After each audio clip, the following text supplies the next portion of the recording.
How many times before this? The question was brutal. But Nathan Pierce needed to know. Grace Hartford met his eyes steadily. 6 September 1878, a dusty platform in Montana Territory. Grace stood there for the seventh time watching younger, prettier women get chosen while she was passed over. Again, 31 years old, plain, weathered by 7 years of rejection. But when Nathan Pierce arrived 3 hours late, covered in trail dust, he was not looking for beauty. He was looking for a survivor. Why do you keep trying? Grace lifted her chin. Because the alternative is worse. Nathan chose her that day, married her a week later, and thought he had found a practical partner to help run his ranch. He had no idea she would save everything. Because when Edward Brennan declared war, buying up water rights, hiring rustlers, corrupting officials, it was Grace who saw the solution Nathan could not. When bullets flew in the darkness and blood-soaked Montana soil, it was Grace who stood steady. When the entire town doubted, it was Grace who proved them all wrong. 7 platforms taught her how to survive rejection, but the 8th choice taught her how to fight. This is her story.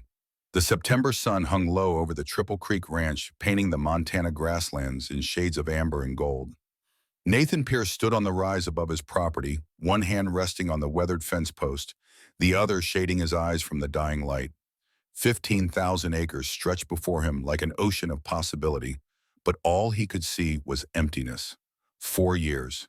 4 years since he had buried Elizabeth and their unborn child beneath the cottonwood tree by the creek. 4 years since he had walked away from that grave feeling like a man already dead, with only his body still going through the motions of breathing, speaking, working.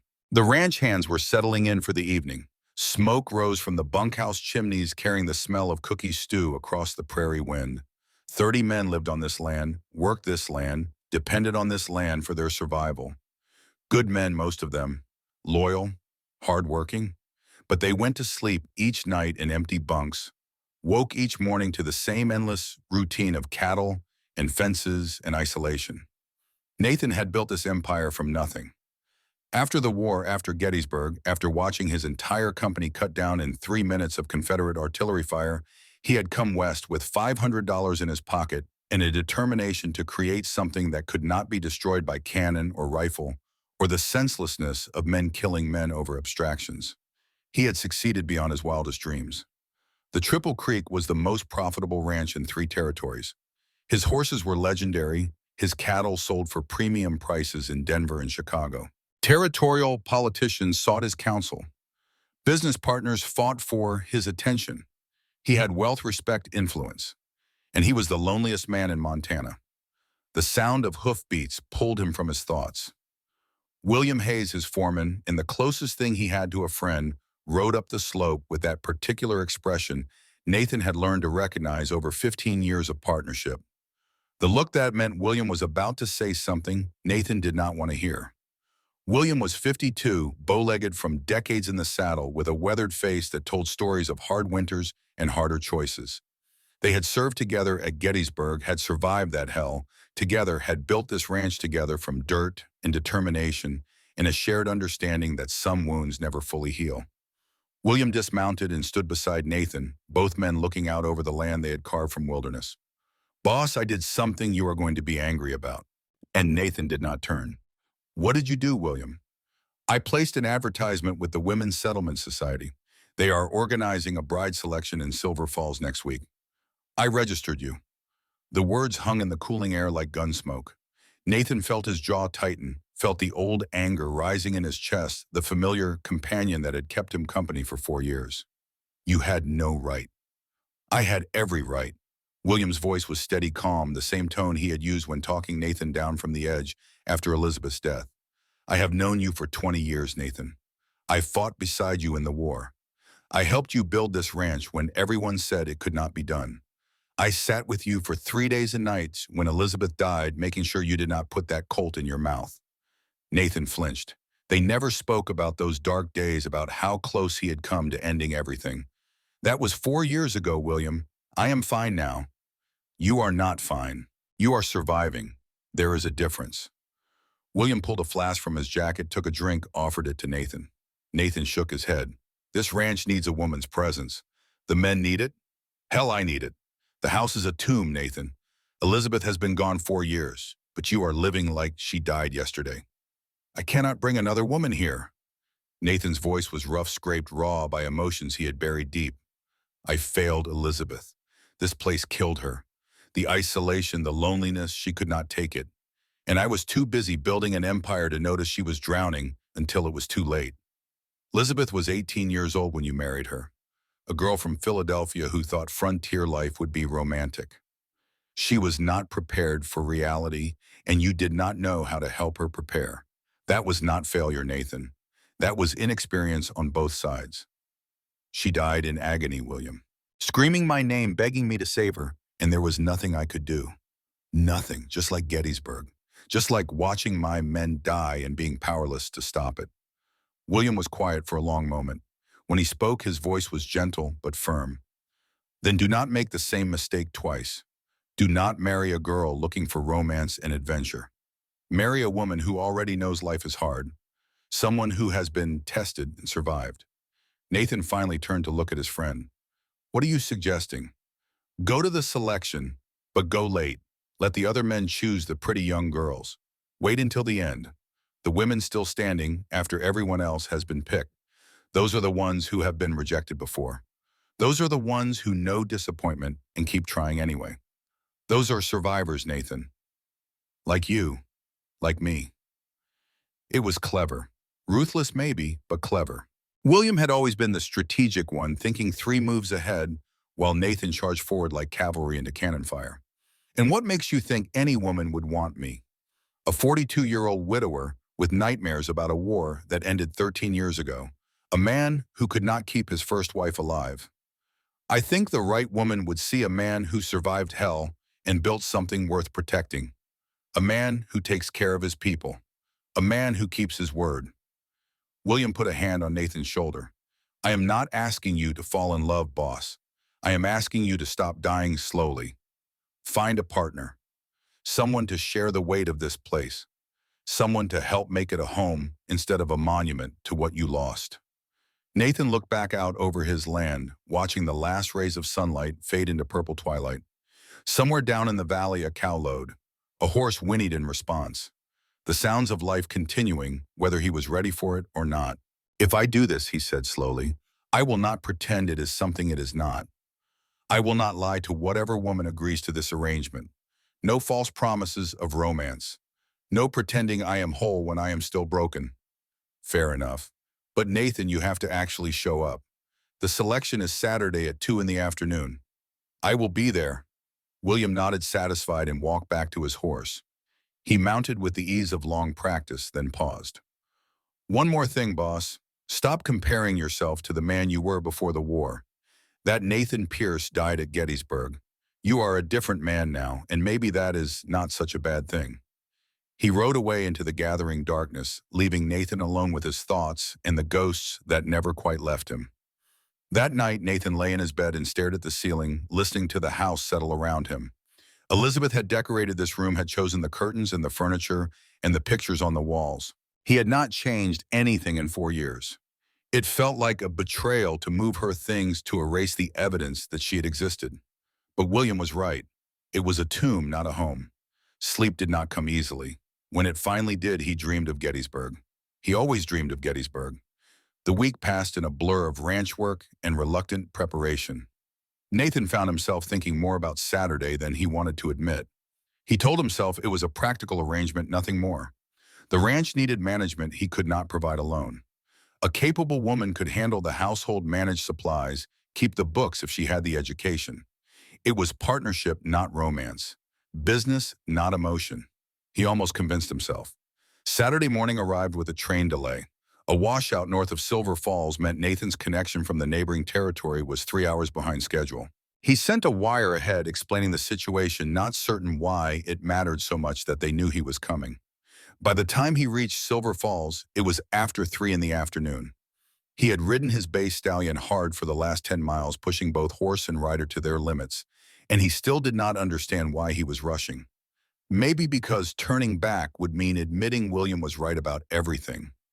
Maybe because going forward meant at least trying to build something, instead of just maintaining what already existed. Or maybe in some part of himself, he did not want to examine too closely. He was simply tired of being alone. Silver Falls was a small town, the kind that existed because it was halfway between everywhere else. The train platform stood at the edge of Main Street, weathered wood baking in the September heat. A crowd had gathered, then mostly dispersed, leaving only a few stragglers and the coordinator from the Women's Settlement Society. And three women. Nathan dismounted before his horse had fully stopped boots, hitting the dusty platform with decisive purpose. Every eye turned to him.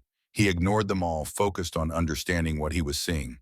The platform coordinator, a stern-faced woman with a clipboard, stepped forward. "Mr. Pierce, I presume we received your wire. I am afraid the selection has concluded. Most of the gentlemen have already departed with their chosen brides."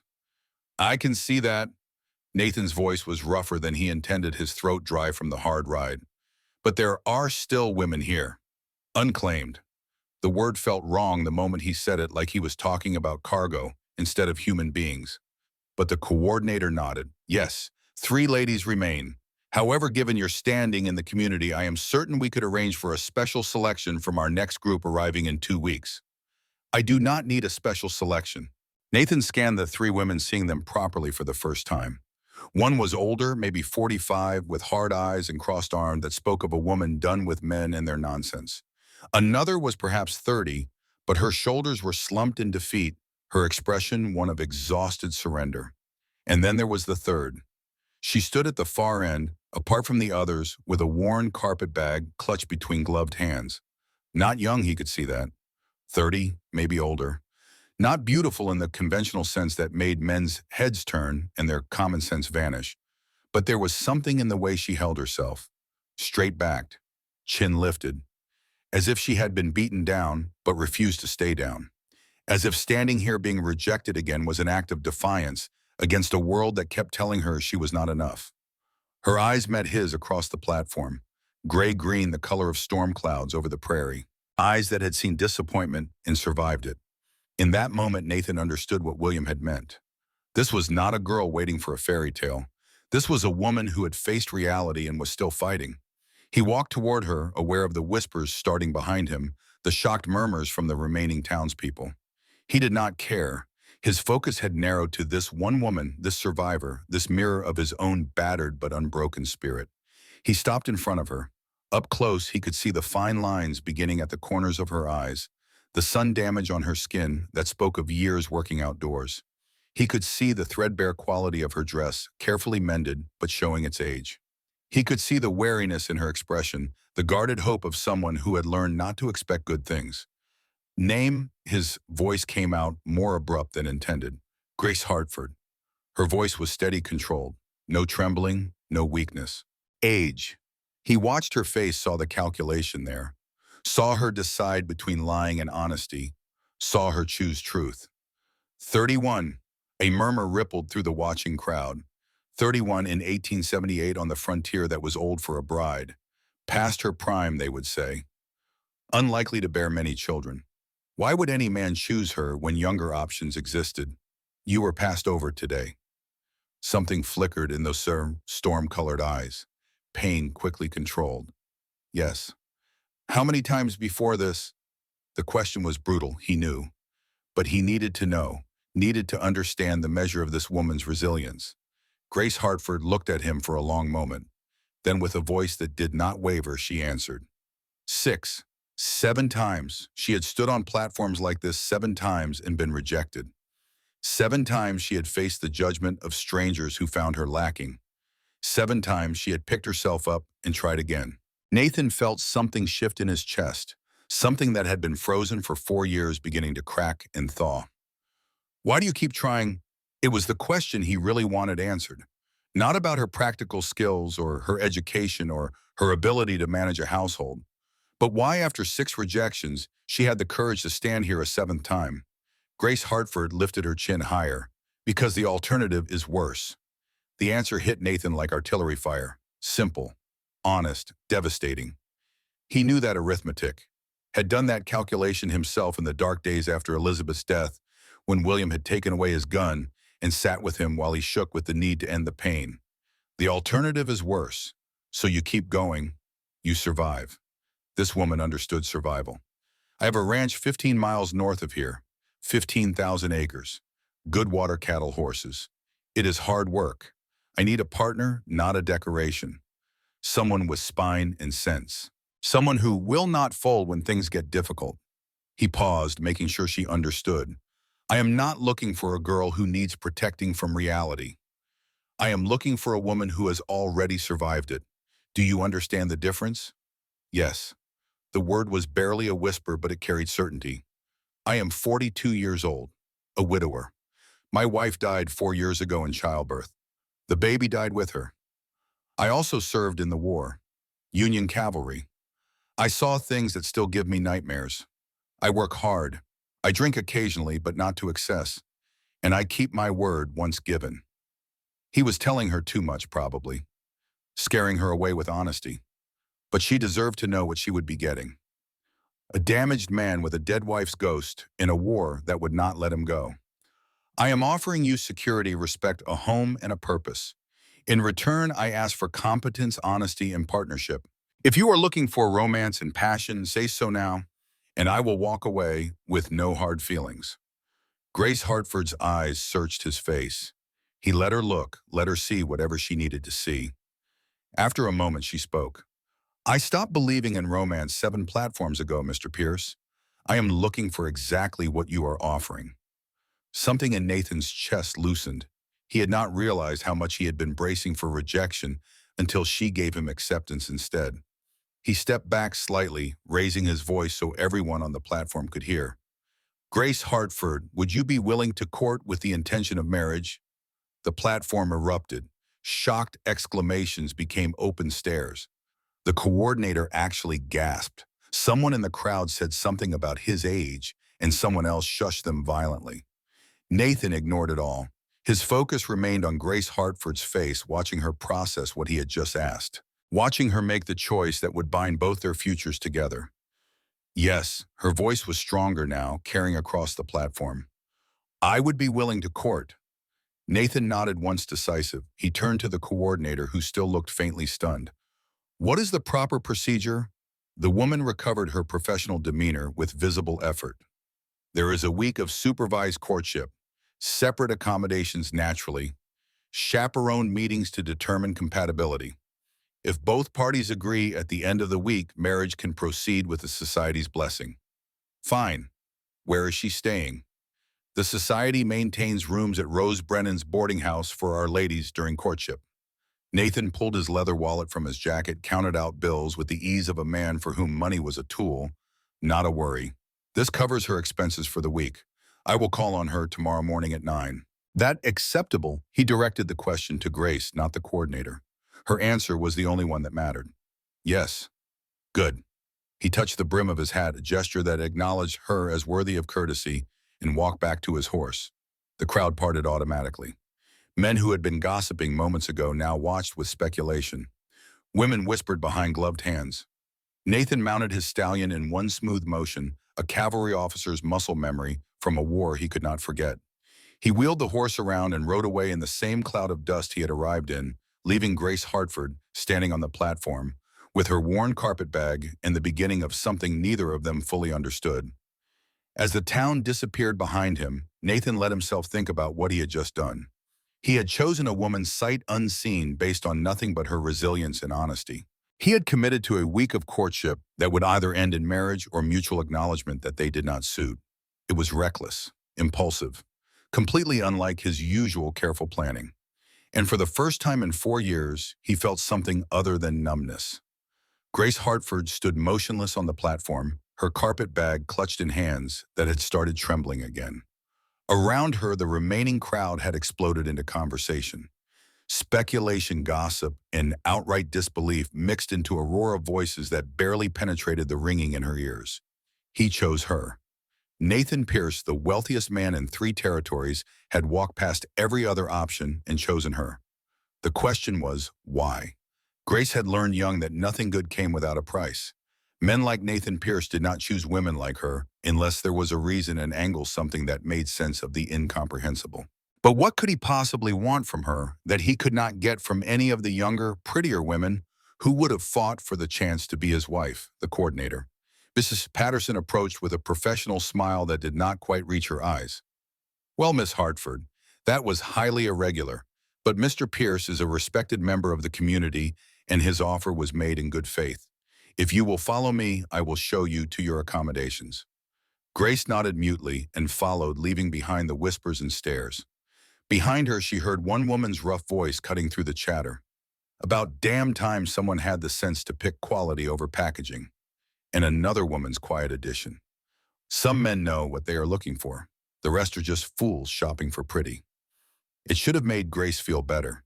Instead, it just made her more aware of how much she did not understand about what had just happened. Rose Brennan's boarding house was a tidy two-story structure on the respectable end of Silver Falls Main Street. The proprietor herself was a compact woman of 60, with sharp eyes that missed nothing, and a brisk efficiency that reminded Grace of a particularly organized bird. "You are the one Nathan Pierce chose." It was not a question. In a town this size, news traveled faster than wildfire.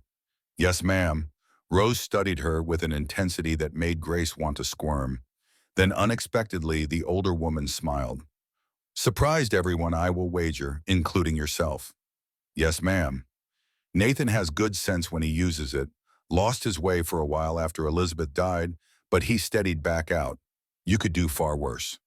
Rose led Grace up narrow stairs to a small but clean room. A bed, a dresser, a washstand, a single window overlooking the street.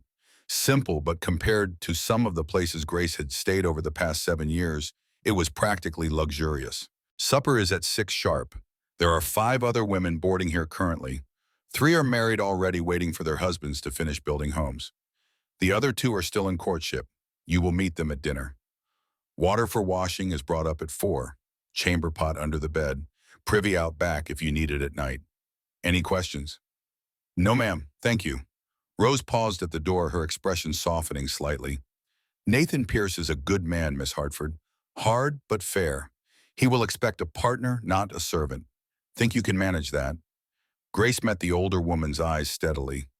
"I have been managing on my own for 7 years, Mrs. Brennan. I think I can manage with help." "Good answer." Rose left, pulling the door closed behind her. Alone, finally, Grace set her carpet bag on the bed and sat down beside it. Her legs had started shaking, delayed reactions setting in now that she was safe from watching eyes. She gripped her knees and tried to breathe steadily through the storm of emotions threatening to overwhelm her, carefully maintain composure. 7 times she had stood on platforms and been passed over. 7 times she had accepted rejection and moved on, each failure carving away another piece of her belief that she deserved anything better. And now this. A man who looked at her and saw not desperation or failure, but strength. A man who valued resilience over beauty, honesty over pretense. It felt too good to be true, which meant it probably was. Grace had learned not to trust good fortune. Good fortune had a habit of revealing itself as a trap, a trick, a temporary reprieve before the next disappointment crashed down. But what choice did she have? Return to the platform circuit, stand in line for an 8th rejection, a 9th, until she was too old even for desperate frontier men looking for cheap labor disguised as matrimony? No. She had made her decision when she said yes. Whatever Nathan Pierce's reasons for choosing her, whatever complications lay ahead, it had to be better than the alternative. The alternative was worse. She had said it herself. A knock on the door pulled her from spiraling thoughts. A young woman entered, maybe 19, with golden hair and bright eyes that sparkled with barely contained excitement. "Miss Hartford, I am Beth Miller. I was on the platform today. The one Mr. Hutchkins chose. I am staying here too until our wedding next week. Is it not wonderful that we will be together?" Grace could not help but smile at the girl's infectious enthusiasm. "Wonderful." Beth bounced into the room and perched on the edge of the bed like an excited bird. "Tell me everything. What did Mr. Pierce say to you? Why did he choose you? Do you know anything about him? Is it true he owns 15,000 acres? "Beth, slow down. I know barely more than you do." "But you must know something. Everyone is talking about it." Sarah, she was chosen by Mr. Patterson, the shopkeeper, and Sarah said her husband to be told her that Nathan Pierce could have had any woman in the territory. Women have been throwing themselves at Hina for years since his wife died, and he never looked at any of them. So why now? Why you? Grace had been asking herself the same question for the past hour. She had no good answer. I do not know, Beth. Maybe he saw something he needed. Maybe he saw something special in you, Beth said with the absolute certainty of someone young enough to still believe in fairy tales. Maybe he recognized that you are different from all those silly girls who just want a rich husband.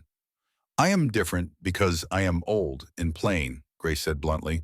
Let us not romanticize it. Beth frowned at her young face serious. You are not old. Or 31 is not old. In frontier marriage terms, it is ancient. Miss Hartford, can I tell you something? Beth's voice dropped, becoming more confidential. When I was standing on that platform before Mr. Hutchkins chose me, I was watching you. You stood so straight, even when everyone was being chosen except you. You did not cry or beg or make yourself small. You just stood there like you deserved to be there as much as anyone. Beth leaned closer. And I thought if I can be half that strong when life gets hard, I will be okay. So maybe Mr. Pierce saw the same thing I did. Maybe he saw someone strong enough to stand beside him, not behind him. Someone who would not break. Before Grace could respond, footsteps sounded on the stairs, followed by Mrs. Brennan's voice, calling that supper would be served in 15 minutes. Beth jumped up. I should go change. But Miss Hartford, I am glad he chose you. I am glad you are getting a chance. She slipped out, leaving Grace alone with thoughts that would not settle. Someone strong enough to stand beside him, not behind him. Was that what Nathan Pierce had seen when he looked at her? Not a desperate woman to be pitied, but a potential partner with enough spine to weather whatever storms the frontier threw at them. It was a novel thought, terrifying but novel. Grace changed into her one decent dress, dark blue cotton, carefully mended, and pressed as smooth as she could manage with a traveling iron. She pinned her hair into a neat bun, studying her reflection in the small mirror above the washstand. 31 years old, lines beginning to form at the corners of her eyes and mouth. Kin that had lost the bloom of youth but had not yet surrendered to age.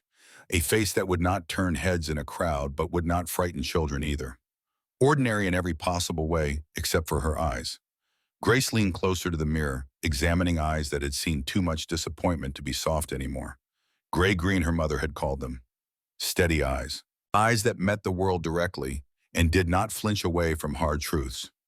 Maybe those were the eyes that Nathan Pierce had recognized.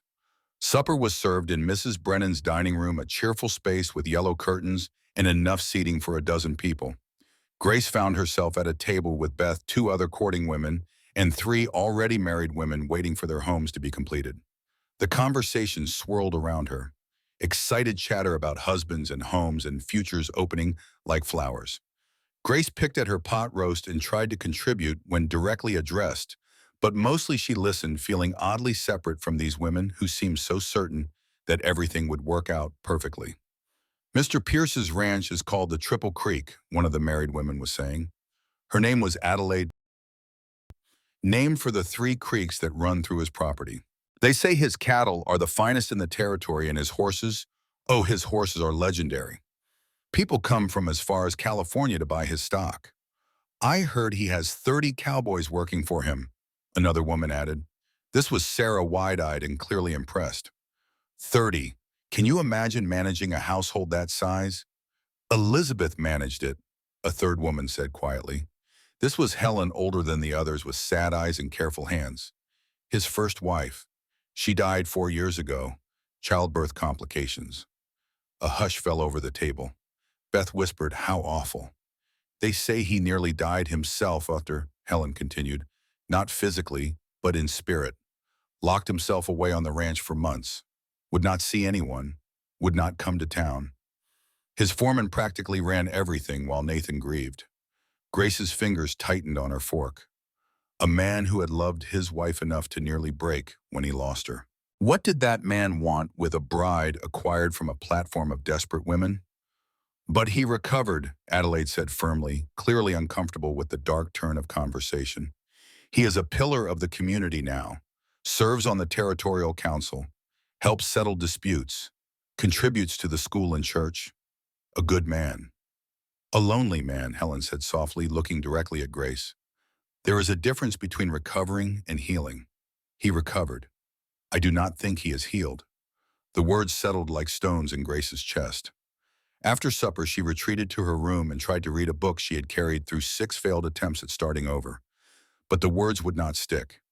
Her mind kept circling back to storm gray eyes and a voice that had asked why she kept trying. Because the alternative is worse. Had that been the right answer? Or had she revealed too much desperation? 9 tomorrow morning, 12 hours away. Grace undressed and lay in the unfamiliar bed listening to the sounds of the boarding house settling for the night. Footsteps in the hallway, low voices, someone laughing. The ordinary sounds of other people's lives moving forward while hers hung suspended in uncertainty. She thought about praying but could not find the words. She thought about planning what she would say to Nathan Pierce but could not predict what questions he would ask. Finally, as exhaustion pulled her towards sleep, Grace allowed herself one small dangerous thought. What if this time was different? What if after 7 rejections, the 8th time was the one that stuck? What if 31 was not too old and plain, was not too plain, and all the broken pieces of her life could somehow be rebuilt into something whole? The thought terrified her more than any rejection ever had. Because rejection she knew how to survive, but hope could destroy her completely. Grace closed her eyes and let sleep take her, not knowing whether she was running towards something wonderful or something that would finally break her beyond all repair. Tomorrow at 9, she would find out which. Morning arrived with relentless efficiency. Sunlight cut through Grace's window and dragged her from fitful dreams into the sharp reality of what today meant. She had slept in fragments, waking every hour to check the small clock on the dresser, watching time crawl toward 9 with the inevitability of water running downhill. By 7, she had given up on sleep entirely. By 8, she had washed, dressed in her best day clothes, a gray cotton dress with modest white collar that had seen better years but was clean and carefully pressed, and pinned her hair 3 different ways before settling on the simple bun that made her look competent rather than decorative. Her hands shook as she worked, and she hated the trembling, hated the vulnerability it revealed. Beth appeared in her doorway, already dressed pink-cheeked and glowing with the kind of happiness that came from believing the future held only good things. "You look lovely, Miss Hartford." "I look presentable," Grace corrected, turning from the mirror. "There is a difference. Mr. Hutchkins is calling on me at 10. We are taking a walk to see the farm." Beth practically bounced with excitement. "What are you and Mr. Pierce going to do?" "Talk, I imagine. That is generally what courtship involves." "Oh, but it is so romantic. The way he rode in like that, all dusty and commanding, and chose you in front of everyone." "Beth," Grace kept her voice gentle but firm, "please do not build fairy tales around this. It is a practical arrangement between 2 practical people. Nothing more." The girl's face fell slightly, but she rallied with youthful optimism. "Maybe it starts practical and becomes something more. Is that not how the best marriages work? My mother always said, love that grows slow lasts longer than love that burns fast." Before Grace could respond, Mrs. Brennan's voice echoed up the stairs. "Miss Hartford, gentleman caller in the parlor." 8:45. He was early. Grace's stomach clenched. She pressed one hand against her midsection, willing the nerves to settle, then straightened her spine and lifted her chin. Whatever happened in the next hour, she would face it directly. She had survived worse than conversation with a rancher. The parlor was Mrs. Brennan's pride. Lace curtains, upholstered furniture that had seen better decades, a vase of wildflowers on the side table, attempting to bring cheer to the formal space. Nathan Pierce stood by the window, hat in his hands, looking oddly out of place among the delicate furnishings. Like a wolf in a henhouse, Grace thought, then immediately felt guilty for the comparison. He had cleaned up since yesterday. The trail dust was gone, replaced by dark trousers, a crisp white shirt, and a leather vest that showed his broad shoulders to advantage. His hair was still damp from washing, swept back from a face that daylight revealed in sharper detail. Strong jaw, straight nose, those remarkable storm gray eyes that turned toward her as she entered. "Miss Hartford." He nodded, a gesture of respect that still felt foreign coming from a man addressing her. "Mr. Pierce." Grace moved into the room, hyper-aware of Mrs. Brennan hovering in the doorway as required chaperone. "You are early." "Old habit. Rather be an hour early than a minute late." He gestured toward the settee. Please sit. We should talk. Grace sat folding her hands in her lap to keep them still. Nathan took the chair across from her, setting his hat on the side table with deliberate care. For a moment, silence stretched between them. Not quite comfortable, but not hostile either. The silence of two careful people trying to figure out how to begin. I appreciate your directness yesterday, Nathan said finally. Most women would have prettied up the truth. You did not. There did not seem much point in it. No. Something that might have been approval flickered across his face. I value honesty, Miss Hartford, in business, in friendship, and especially in marriage. So I am going to be direct with you now, and I would appreciate the same in return. Grace's pulse quickened, but she kept her voice steady. Go ahead. Nathan leaned forward slightly, elbows on his knees, hands clasped between them. I told you yesterday that I am a widower, that Elizabeth died 4 years ago. What I did not tell you is that she was 18 when we married. A sweet girl, good-hearted. But she was not prepared for the reality of frontier ranching. He paused, choosing his words carefully.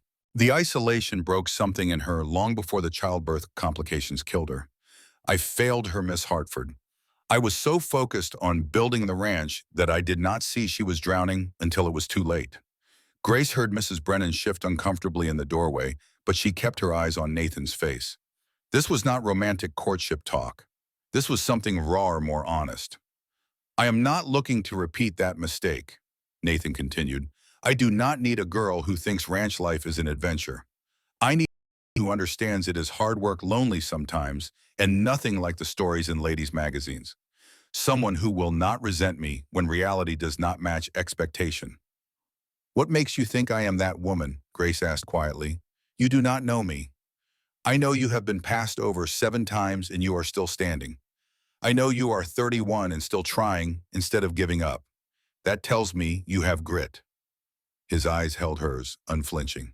And yesterday when I asked why you kept trying, you said the alternative was worse. That is honest, that is real, that is someone who understands how hard the world can be.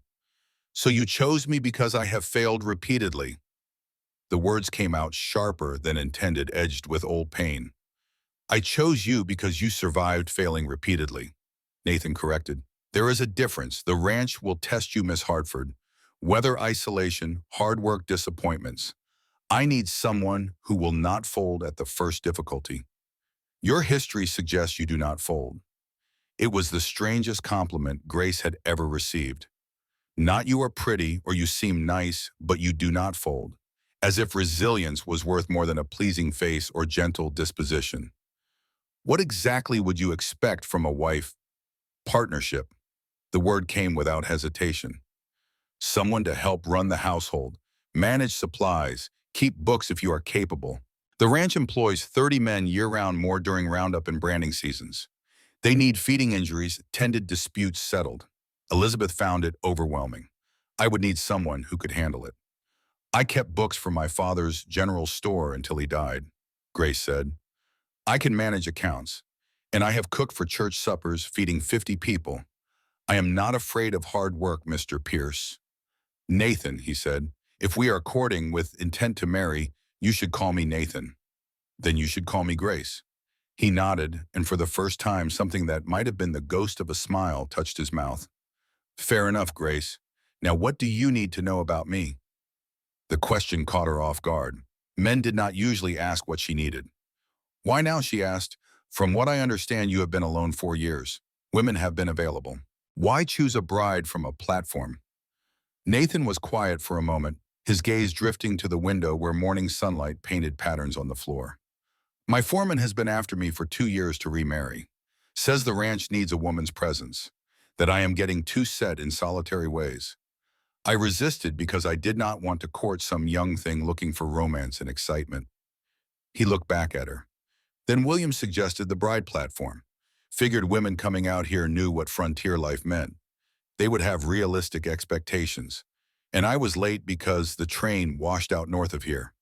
By the time I got the wire about the delay and rode hard to make it, I figured I had missed everything. Maybe that was better, Grace said softly. Let the men looking for pretty young brides make their choices. Leave behind women who had already proven they could handle disappointment. Nathan's eyes sharpened. You understand. I understand that as a cold way to look at it. It is an honest way to look at it. No apology in his voice. I am not offering you a love match, Grace. I am offering you security, respect, a home, and a purpose. In return, I am asking for competence, honesty, and partnership. If you are looking for romance and passion, you should say so now, and we will part cordially. Grace met his eyes directly. I stopped believing in romance 7 platforms ago, Nathan. I am looking for exactly what you are offering. Security and purpose. A life that means something beyond counting pennies and wondering where the next position will come from. Then we might suit each other well. Mrs. Brennan cleared her throat from the doorway. Mr. Pierce, if you are planning to continue this conversation, perhaps a walk would be appropriate. With proper supervision, of course. Nathan stood offering his hand to Grace. Would you walk with me? I would like to show you the town. Introduce you to some people. Let folks start getting used to the idea of you. Grace took his hand warm and calloused and steady and rose. That seems practical. They walked Main Street with Mrs. Brennan trailing 10 paces behind a chaperone, both dutiful and discreet. The morning was warming into the kind of crisp autumn day that made the sky look impossibly blue. Silver Falls was waking up around them, shops opening, people beginning their daily routines, and every single person they passed stopped to stare. Grace felt the weight of their eyes, heard whispers spreading like ripples in water. There goes Nathan Pierce with that woman he chose. The old one. What is he thinking? She kept her spine straight and her expression neutral, refusing to give them the satisfaction of seeing her discomfort. Ignore them, Nathan said quietly, tucking her hand into the crook of his elbow with casual possessiveness. Small town, big news. They will find something else to gossip about by next week. You do not mind them talking about you. I mind if they are disrespectful to you. Otherwise, people can think what they like. I know my own mind. Something in Grace's chest loosened at those words. He was not ashamed of choosing her, was not second-guessing or regretting. He had made his decision and would stand by it regardless of public opinion. That kind of certainty was more valuable than any romantic declaration. The following Sunday, Nathan invited Grace to attend church service with him. She hesitated, knowing it would mean facing the entire town's judgment, at once concentrated and unavoidable. But his steady presence beside her made courage possible. The church was packed when they arrived. Every pew filled with faces that turned to stare as Nathan and Grace entered together. Whispers erupted like summer lightning, spreading from person to person in barely suppressed waves of speculation and disapproval. Grace kept her spine straight, her hand resting lightly on Nathan's arm as he guided her to the Pierce family pew, 3rd row from the front. She could feel hostile eyes boring into her back throughout the service, could hear the rustle of fabric as women leaned close to whisper behind gloved hands. The Reverend's sermon about accepting God's mysterious choices seemed pointed, almost deliberate. Grace fixed her eyes on the altar and breathed steadily through mounting discomfort. After the service, the church ladies had organized a community dinner in the social hall. Long tables laden with food, women in their Sunday best arranging dishes with practiced efficiency. Grace knew what was coming before it began. Victoria Hayes cornered her by the dessert table. The woman was handsome in a severe way, perhaps 45, with steel gray hair pulled back in an unforgiving bun. She was William Hayes's wife, the foreman's spouse, and clearly someone accustomed to controlling the social order of Silver Falls. Miss Hartford, Victoria said, her voice carrying across the room with calculated precision. Every conversation stopped. Every eye turned to watch. How extraordinary that you captured Nathan Pierce's attention when we have had so many lovely young men pass through our town over the years. The room fell into absolute silence, the kind that precedes either violence or revelation. Grace met Victoria's gaze steadily, refusing to be intimidated. I did not capture anything, Mrs. Hayes. Nathan made his own choice based on his own reasoning. Victoria's smile was cold, sharp-edged, designed to cut. Yes, after you were rejected 7 times by other men. One does wonder what a man of Nathan's standing and reputation sees in someone so thoroughly weathered by disappointment, someone so much older than his dear departed Elizabeth. The insult landed like a slap. Grace felt heat rise in her cheeks, but kept her voice level. Perhaps he sees someone who will not break under the weight of frontier reality, someone strong enough to survive what broke others. Strong, Victoria's laugh was brittle. Or simply desperate enough to accept any offer, regardless of whether you are truly suited for the position. Nathan appeared beside Grace so suddenly that Victoria actually took an involuntary step backward. His face was carved from granite, his storm gray eyes holding something dangerous that made the temperature in the room drop 10 degrees. When he spoke, his voice carried the unmistakable authority of a battlefield commander accustomed to being obeyed without question. What I see Victoria is a woman who survived 7 rejections and still had the courage to try again. What I see is strength, intelligence, and resilience, qualities apparently in short supply in this room. He pulled Grace closer, his arms sliding around her waist in a gesture of unmistakable possession and fierce protection. Grace will be my wife. She will be mistress of the Triple Creek Ranch. She will manage a household and operation that employs 30 men and spans 15,000 acres. And she is without question the most important woman in this territory to me. His gaze swept the room, landing on each shocked face with deliberate intensity. Anyone who disrespects her disrespects me. Anyone who questions my judgment questions my ability to know my own mind. I trust I make myself perfectly clear. The silence that followed was absolute, profound, the kind that comes when everyone is holding their breath simultaneously. Victoria's face flushed deep red, whether with anger or humiliation, Grace could not tell. The woman's hands trembled slightly as she smoothed her skirt with jerky movements. William Hayes stepped forward from where he had been watching near the doorway. He placed a firm hand on his wife's shoulder, his weathered face apologetic, but unyielding. Victoria, I believe we should be going. Now. As Victoria was led away, her exit hasty and graceless, the room remained frozen for another long moment. Then, like ice cracking on a spring river movement, and sound returned gradually. Several women approached Grace with tentative smiles and genuine words of welcome, as if Nathan's fierce defense had given them permission to show kindness.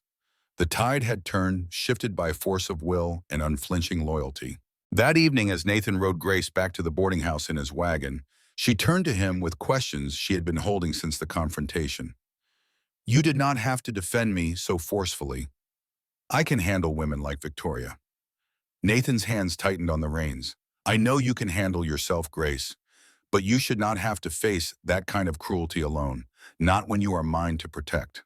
I am not a possession to be protected. No, he looked at her, his expression serious. You are my partner, and partners stand beside each other when facing threats. What I did today was not about thinking you weak. It was about making certain everyone understands that attacking you means declaring war on me. Grace felt something warm unfold in her chest. Thank you for that.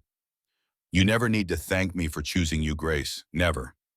The following Friday, Nathan proposed. The wedding took place on a Saturday morning that arrived with church bells ringing across Silver Falls, their sound carrying through Grace's open window and pulling her from dreams of endless grassland and storm-gray eyes. She woke with butterflies riding in her stomach, but no regrets, no last-minute doubts coursing through her veins like poison. Today was her wedding day. The women of the boarding house descended on her room like a benevolent invasion. Beth burst through the door first, followed by Mrs. Brennan and the other ladies, all of them chattering and fussing and helping Grace prepare for the ceremony that would change her life irrevocably. They washed and styled her hair, lacing it with small wildflowers someone had gathered despite the late-season chill. They helped her into the cream silk dress that Mrs. Whitfield had loaned her, a beautiful garment Grace could never have afforded in 5 years of saving. Every fold was adjusted, every button fastened with care, until the dress hung perfectly on her frame. When Grace finally looked in the mirror, she barely recognized the woman staring back. The borrowed dress transformed her into someone elegant, almost beautiful, wearing confidence, like she had earned it through fire and failure, and refusing to surrender. This was not the desperate woman who had stood on a platform 8 days ago. This was someone new, someone stronger, someone ready to claim the life she had been offered. Oh, Miss Hartford. Beth breathed, tears streaming down her young face. You are beautiful. Mr. Pierce will not be able to take his eyes off you. I am acceptable, Grace corrected, but she was smiling. They walked to the church together, a small procession of women surrounding Grace like an honor guard. The church was fuller than expected.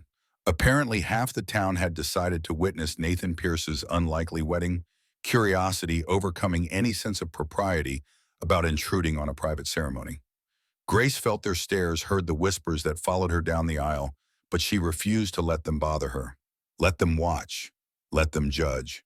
She knew her own worth now, and Nathan knew it too. That was all that mattered. Inside, Nathan waited at the altar with William Hayes standing beside him as witness. When Nathan saw Grace walking toward him, his expression shifted in a way that made warmth spread through her chest. Surprise, yes. Appreciation, certainly. But something deeper that she could not quite name, something that looked almost like wonder. He wore a dark suit that made him look distinguished and formidable in equal measure. His usual sternness had softened around the edges, genuine emotion breaking through the careful control he maintained like armor. Grace reached the altar, and Nathan took her hand, his calloused palm warm against her gloved fingers. For a moment, they simply looked at each other, two survivors about to bind their lives together with words and promises and the fragile hope that broken pieces could build something whole. Reverend Matthews performed a simple ceremony, traditional words about commitment and partnership and building life together. Grace spoke, her vows clearly promising to honor and cherish, to stand beside Nathan through difficulty and joy, to build a life worthy of the chance they had been given. Nathan's vows were equally clear, his voice steady as he promised to respect and protect, to value her as his equal partner, to never take her presence for granted.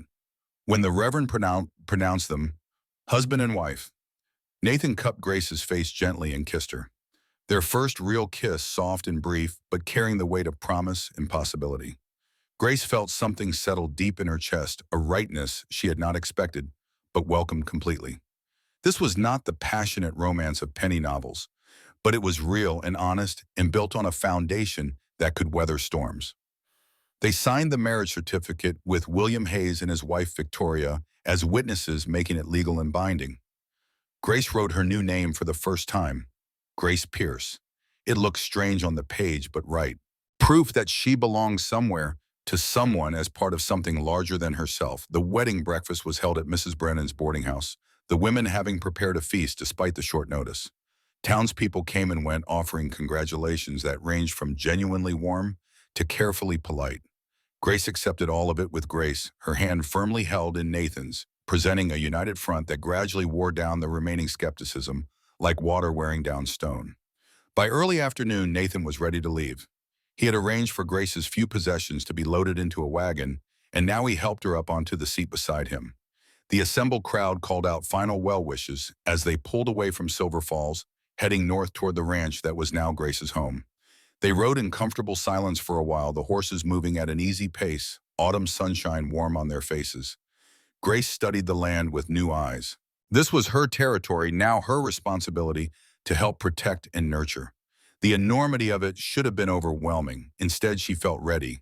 Not confident exactly, but ready to try. Ready to build instead of just survive. Having second thoughts yet? Nathan asked, glancing at her with a slight smile playing at the corners of his mouth. Not a one, you. Not a one, Svoin. He reached over, taking her hand and lacing their fingers together. The gesture felt natural, comfortable, like they had been doing it for years instead of days. Welcome home, Mrs. Pierce. The words settled around Grace's shoulders like a warm cloak. Home. When had she last had something she could call home? Not since her father died and creditors sold everything, leaving her with a carpet bag and $17 to start over somewhere anywhere else. The ranch came into view as afternoon shadows lengthened, the sprawling complex of buildings that was now Grace's to manage. Cowboys working in their corral stopped to watch their boss arrive with his new wife, some waving, others just staring with frank curiosity that made Grace's skin prickle with awareness.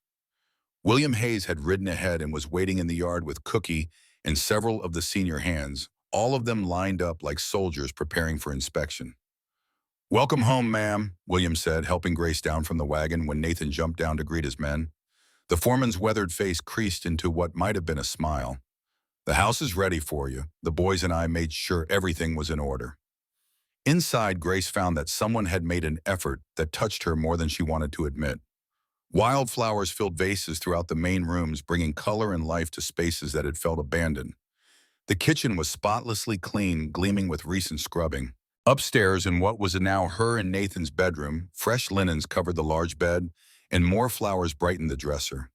"It is lovely," Grace said softly, touching the flower petals with gentle fingers. "It is a start," Nathan replied, coming to stand beside her. His presence filled the room without overwhelming it. "You will make it home over time. Change whatever you want. Arrange things however makes sense to you. This is your house now, Grace, your home."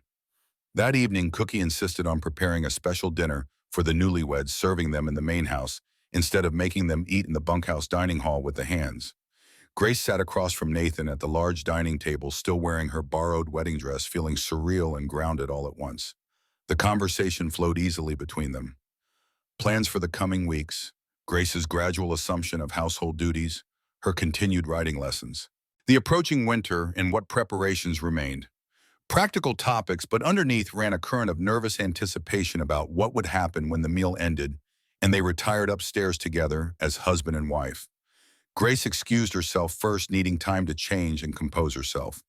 She put on the simple white cotton nightgown Mrs. Brennan had gifted her, modest but soft against her skin.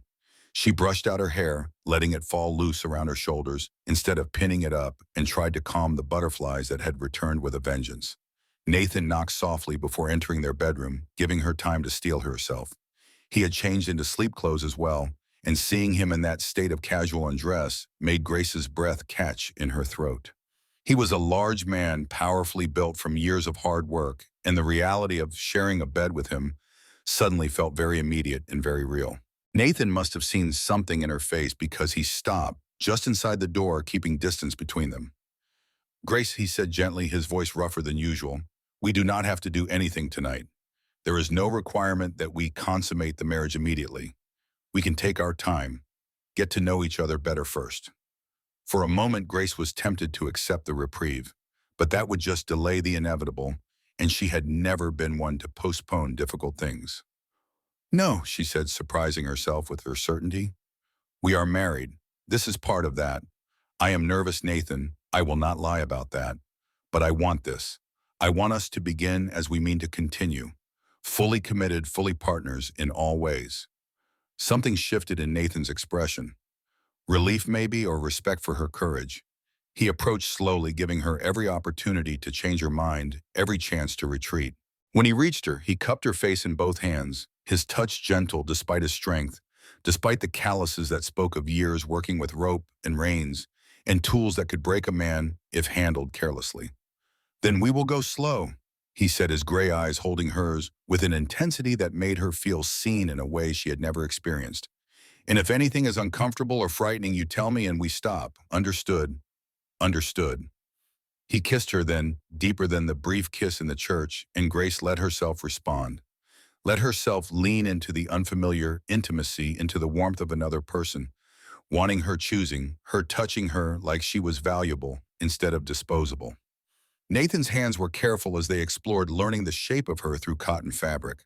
When he finally led her to the bed, Grace went willingly, fear mixing with curiosity and a strange kind of trust she had not expected to feel so quickly. What followed was awkward and tender, and sometimes clumsy, two people learning each other's rhythms and responses. Nathan was patient, attentive to her reactions, stopping when she tensed and only continuing when she relaxed again, and gave him permission with touch or whispered word.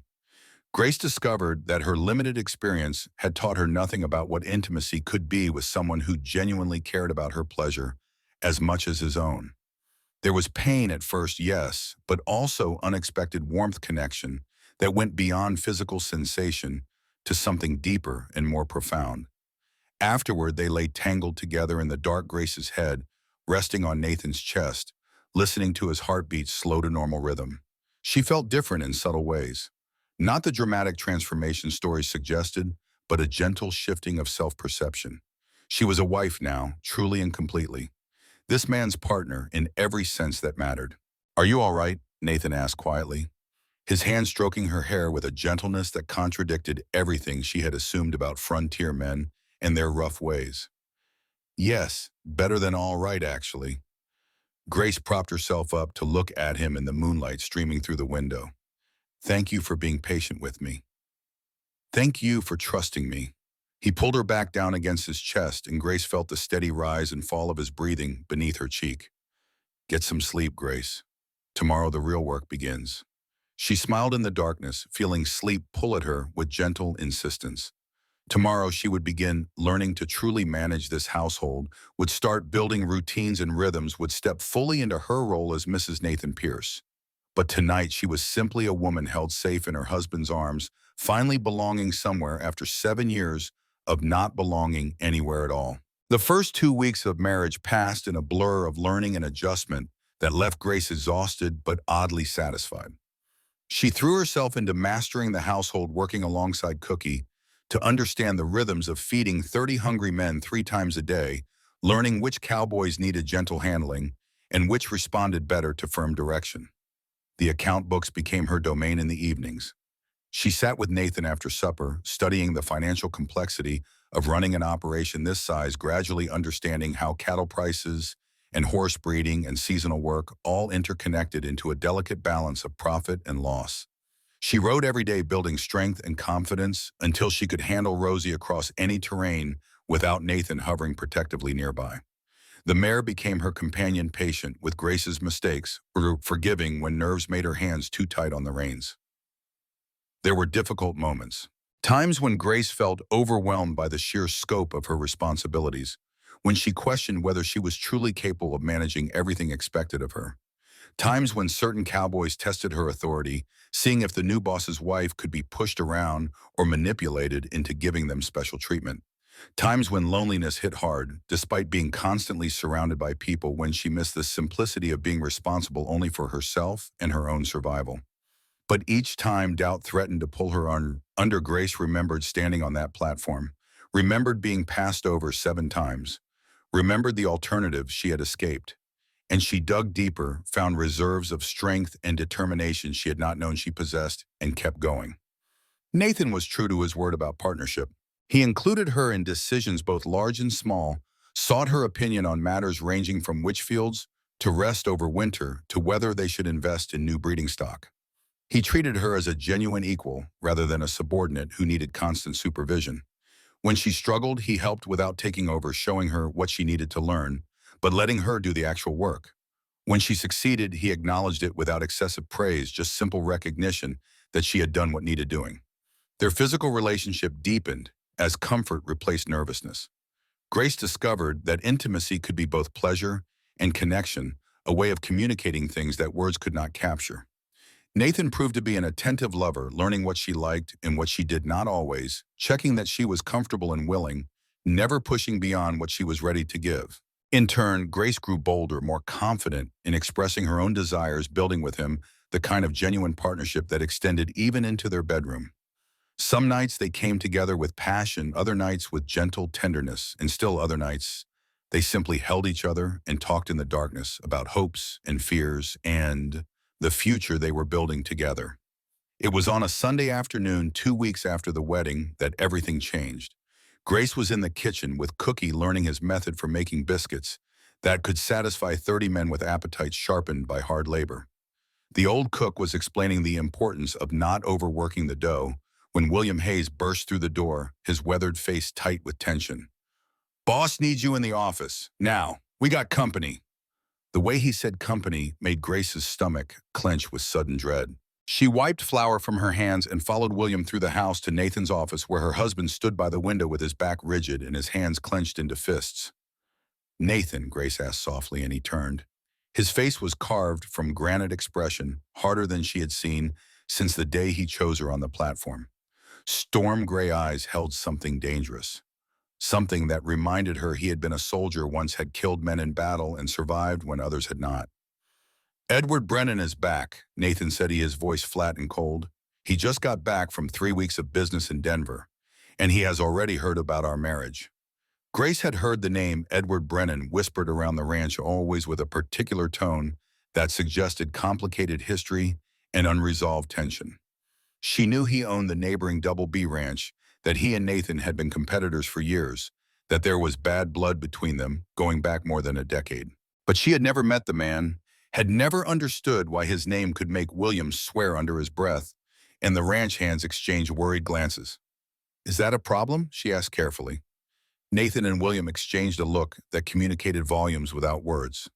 Then Nathan sighed, some of the tension draining from his shoulders as he gestured for Grace to sit. Edward has been trying to buy this ranch for years, made offers 3 times. The last time was right after Elizabeth died, when he thought grief had made me weak and vulnerable enough to sell.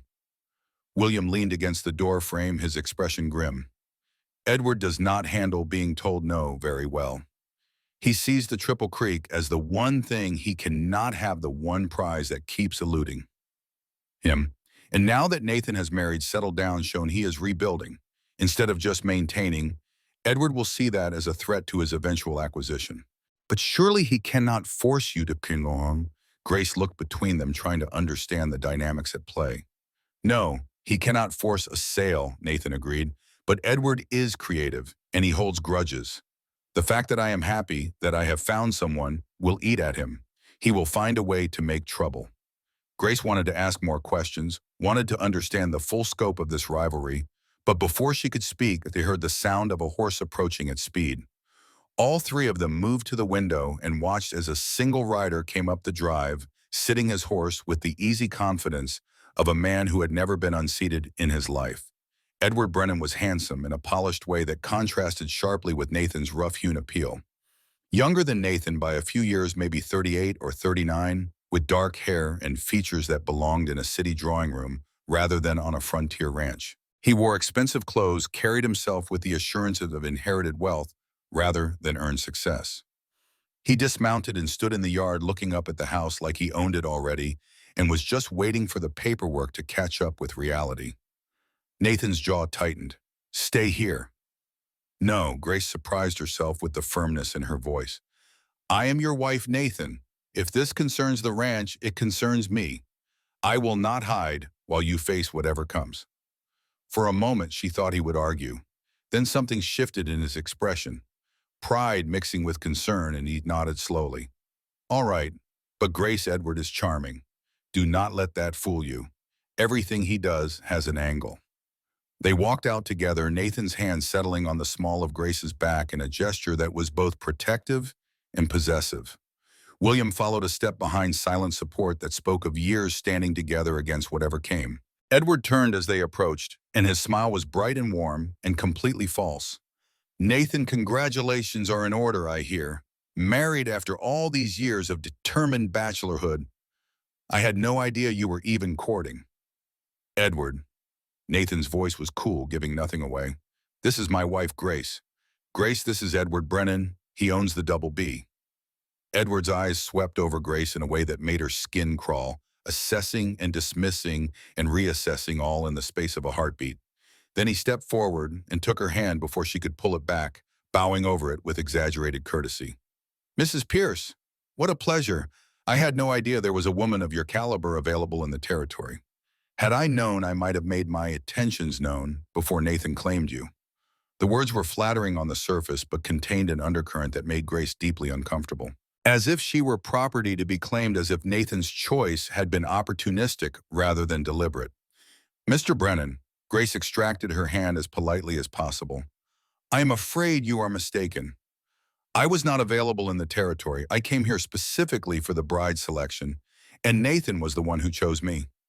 From a platform of desperate women, yes, I heard. Edward's smile never wavered, but something cold flickered in his eyes. How very practical of you, Nathan. Why court someone properly when you can simply select from available merchandise? Nathan took a step forward, and Grace felt the tension coiling in him like a spring wound too tight. She put a hand on his arm, a gentle pressure that said, I can handle this. You do not need to defend me with violence. Mr. Brennan, she said calmly, your characterization is both insulting and inaccurate. Nathan courted me for a week before we married. He treated me with more respect in those 7 days than I suspect you have shown women in your entire life. Edward's smile hardened into something sharper. Forgive me, Mrs. Pierce. I meant no offense. I am simply surprised that Nathan settled for someone so much older than Elizabeth. She was such a delicate flower, so young and beautiful. You are quite different. It was masterfully done, the insult wrapped in false apology and comparison. Grace felt the sting of it, but refused to show weakness. I am different, she agreed. I am strong enough to survive frontier life instead of being broken by it. I suspect that is exactly what Nathan needed this time. William made a sound that might have been a suppressed laugh. Edward's expression flickered with annoyance before smoothing back into false pleasantness. Well, I can see you are a woman of spirit at least. That should make things interesting. He turned to Nathan. I actually came by to discuss business.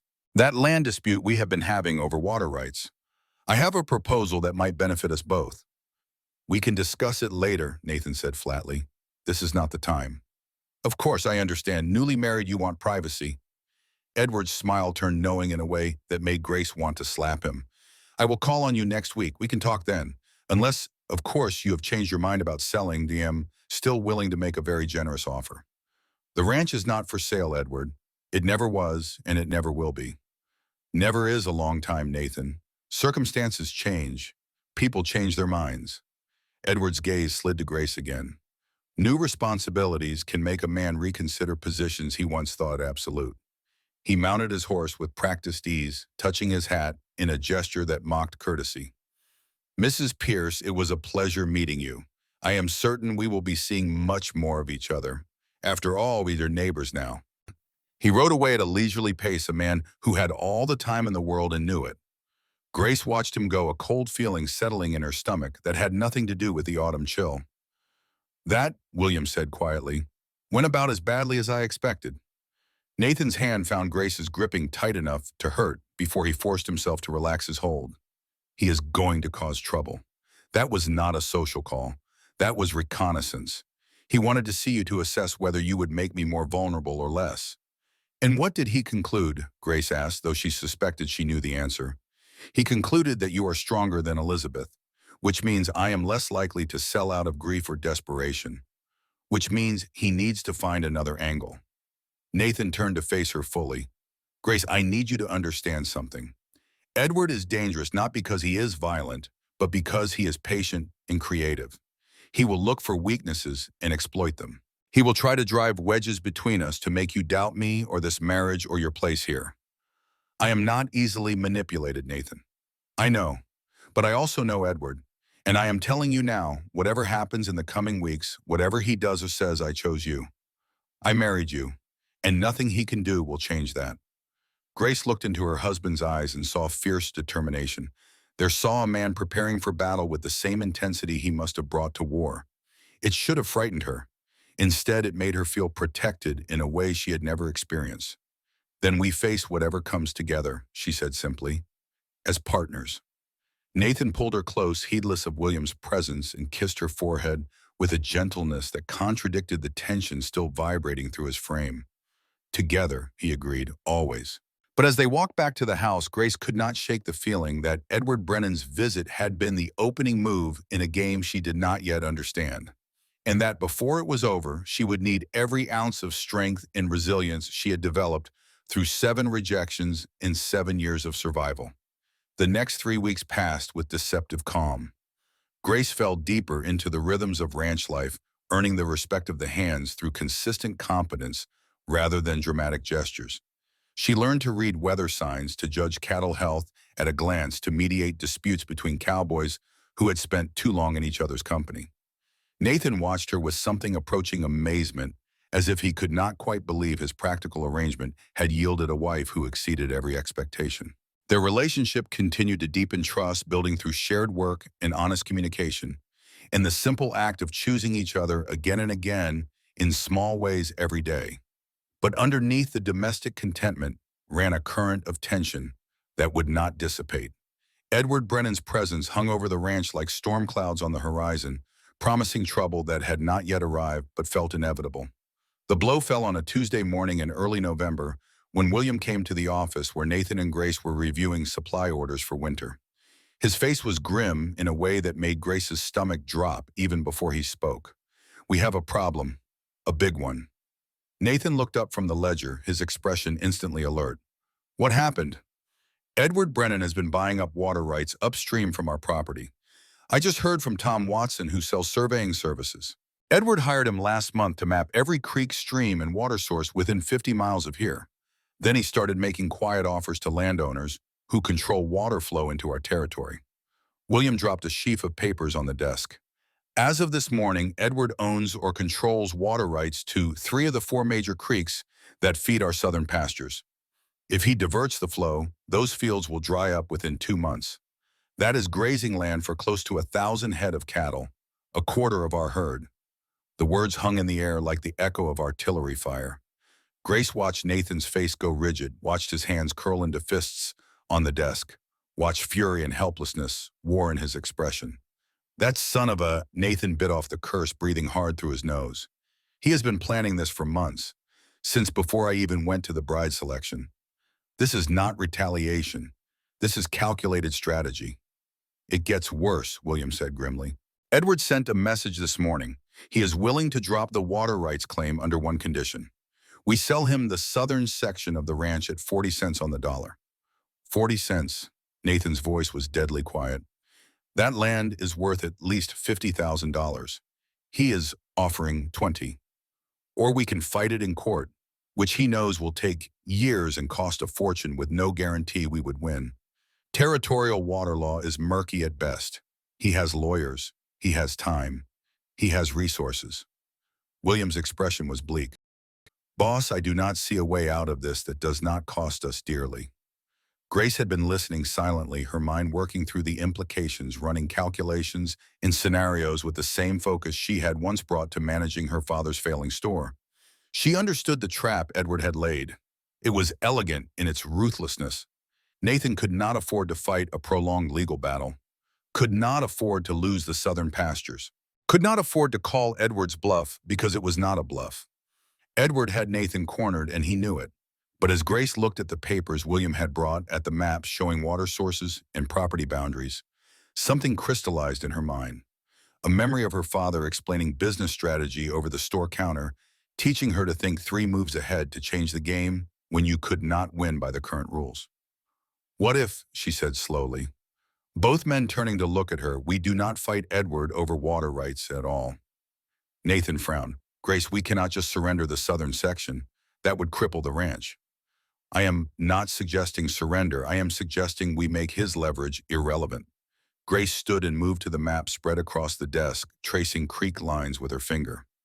Edward controls water flowing into our property from upstream sources, but he does not control rainfall. He does not control groundwater. He does not control our ability to become less dependent on those creeks entirely. William leaned forward, interest sparking in his eyes. You are talking about cisterns and wells. Exactly. We build water catchment systems throughout the southern pastures. We dig wells in areas where groundwater is accessible. We create our own water infrastructure that does not rely on creek flow at all. Grace looked at Nathan, willing him to understand. It will be expensive, but cheaper than fighting in court or losing the land, and it will make the ranch more valuable, more resilient. We turn Edward's attack into our advantage. Nathan stared at her for a long moment. Then slowly a smile spread across his face. Not the small, careful smile she had seen before, but something fierce and proud and tinged with admiration that made warmth bloom in Grace's chest. That is brilliant, absolutely brilliant. He turned to William.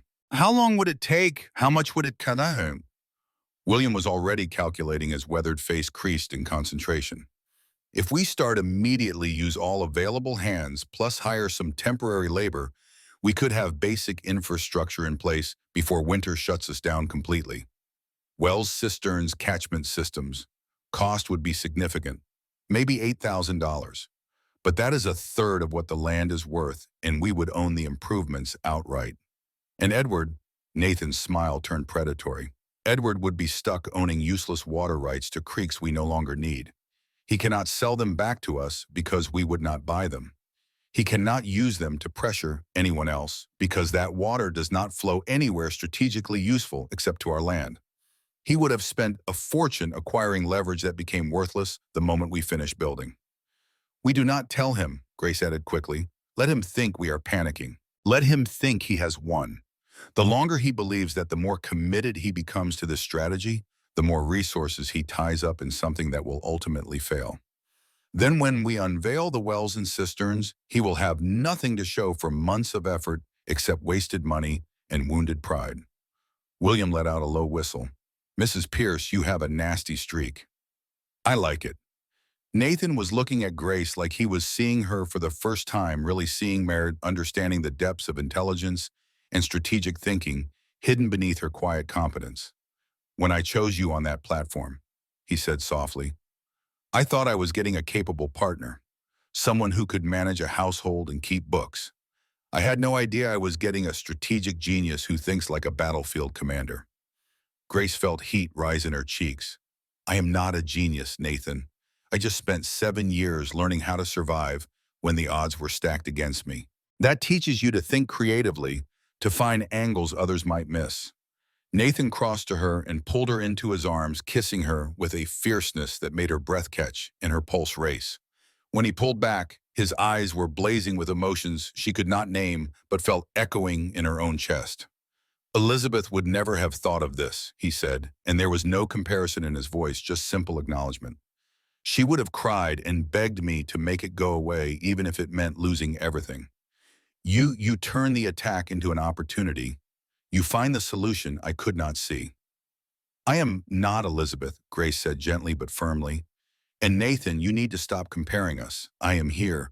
I am your wife, and I am not going anywhere. The kiss that followed was deeper, hungrier, charged with relief and gratitude and growing affection that was beginning to feel dangerously close to something neither of them had promised to feel. They broke apart only when William cleared his throat pointedly. As touching as this is, we should probably start planning the actual construction before you two scandalize me further. The next 6 weeks became a blur of relentless work that tested everyone on the ranch to their limits. Cowboys who normally worked with cattle found themselves digging wells and building cisterns under William's exacting supervision. Grace coordinated food supplies, managed schedules, kept the books balanced to the penny as expenses mounted with alarming speed. Nathan drove himself hardest of all, working alongside his men from dawn until well past dark, his cavalry discipline and war experience translating into efficient organization that kept the massive project moving forward despite obstacles and setbacks. Grace saw little of her husband during those weeks, except at night when he would stumble into their bedroom exhausted and covered in dirt, and she would help him wash and tend the cuts and bruises that came from hard labor. They would fall into bed together, too tired for intimacy beyond gentle touches and murmured conversations in the darkness. But the work brought them closer in ways Grace had not anticipated. Watching Nathan lead his men, seeing him shoulder the heaviest loads himself, instead of standing back and directing, understanding the loyalty he commanded through example rather than authority, she felt her respect for him deepen into something warmer and more dangerous. 3 weeks into the construction, trouble arrived on horseback in the dead of night. Nathan woke to the crack of gunfire splitting the darkness. Years of cavalry training had his body moving before his mind fully processed the danger. He grabbed the Winchester rifle from beside the bed, checking the chamber, with practiced efficiency born of too many nights under enemy fire. Grace sat up, her eyes wide in the moonlight, filtering through the window. Nathan what? Rustlers. He was already moving toward the door, pulling on his boots. Stay in this room. Lock the door behind me. Do not come out unless you hear my voice calling for you. Understand? Nathan, Grace. He turned back, his face hard in the dim light. Please, I cannot fight and worry about you at the same time. She nodded, fear and trust warring in her expression. Be careful. Nathan ran into the night where chaos had erupted across the ranch. Muzzle flashes lit the darkness like deadly fireflies. 6 riders on horseback were trying to stampede cattle from the southern pasture, firing guns to panic the herd while several ranch hands scrambled to stop them. William was already at the corral, organizing the men with sharp commands. 6 riders trying to run off about 50 head. They are armed and not afraid to shoot. Nathan dropped to one knee behind a water trough, muscle memory from Gettysburg taking over. Breathe steady. Pick your target. Squeeze the trigger, do not jerk it. He fired. A rider jerked in his saddle and fell, his horse bolting riderless into the darkness. Return fire kicked up dirt inches from Nathan's position. He rolled sideways, came up firing again. Another rider wheeled his horse, decided discretion was the better part of valor, and fled. Then white-hot pain exploded across Nathan's left shoulder, spinning him around. He had been hit, the bullet grazing through muscle and burning like liquid fire poured directly into flesh. Boss, your win. William was beside him instantly, his rifle barking as he provided covering fire. You are hit. Just a graze. Nathan switched his Winchester to his right hand, ignoring the blood soaking hot and wet through his shirt. Keep them pinned down. The remaining rustlers, seeing two of their number down, in the Triple Creek, hands rallying with organized military precision, broke formation and fled. Their horses' hoofbeats thundered away into the night, leaving behind two bodies, scattered cattle, and the acrid smell of gunpowder hanging heavy in the cold air. Nathan stood shakily, his shoulder throbbing with each heartbeat. The adrenaline that had carried him through the fight was fading, replaced by pain that made his vision swim at the edges. The barn door crashed open, and Grace ran out, her white nightgown ghostly in the darkness, her hair loose around her shoulders. I told you to stay inside, Nathan said, but his voice lacked any real heat. He was too tired and hurt to argue. And I decided I was not going to cower in a locked room while my husband was being shot at. Grace reached him, her hands immediately going to his shoulder with surprising competence. Sit down, now. Nathan sat on the edge of the water trough. Grace barked orders at the hovering cowboys to bring clean watercloth for bandages and whiskey. Her hands were steady as she carefully peeled away his bloody shirt, her face pale but focused. The bullet went through, she said after a moment of examination and relief evident in her voice. Clean through the muscle, missed the bone. You are very lucky. Does not feel particularly lucky at the moment, Nathan muttered through gritted teeth as she poured whiskey over the wound. The alcohol burned worse than the original bullet. You will live. Now hold still while I bandage this properly. She worked with efficient, decisive movements, binding the wound with strips of clean cloth, tying off the dressing firmly enough to stop the bleeding, but not so tight as to cut off circulation. When she finished, she sat back on her heels and looked at him with an expression he could not quite decipher. You were terrifying out there, she said quietly, and magnificent. I have never seen anyone move like that, fight like that. Nathan reached out with his good arm and pulled her close, mindful of his injured shoulder. You were not supposed to see that side of me, the soldier I was, the killer. I saw the man you are now, protecting what is yours, protecting the people who depend on you. Grace rested her head carefully against his uninjured shoulder. I am not afraid of you, Nathan. I will never be afraid of you. William approached, his expression grim. 2 rustlers dead, 4 got away, but we ran them off good. I sent riders after them, but they had too much of a head start in the dark. He paused, his jaw tightening. Boss, I recognize one of the dead men. Name is Jake Turner. He worked for Edward Brennan last summer before getting fired for stealing. Nathan and Grace exchanged a meaningful look. Edward's interference was escalating beyond business tactics and legal maneuvering into outright violence. Double the night watch, Nathan ordered, his voice carrying authority despite the pain. 2 men always rotating every 4 hours so they stay sharp. And William arm everyone. I want rifles in the bunkhouse, the barn, everywhere. If they come back, we will be ready.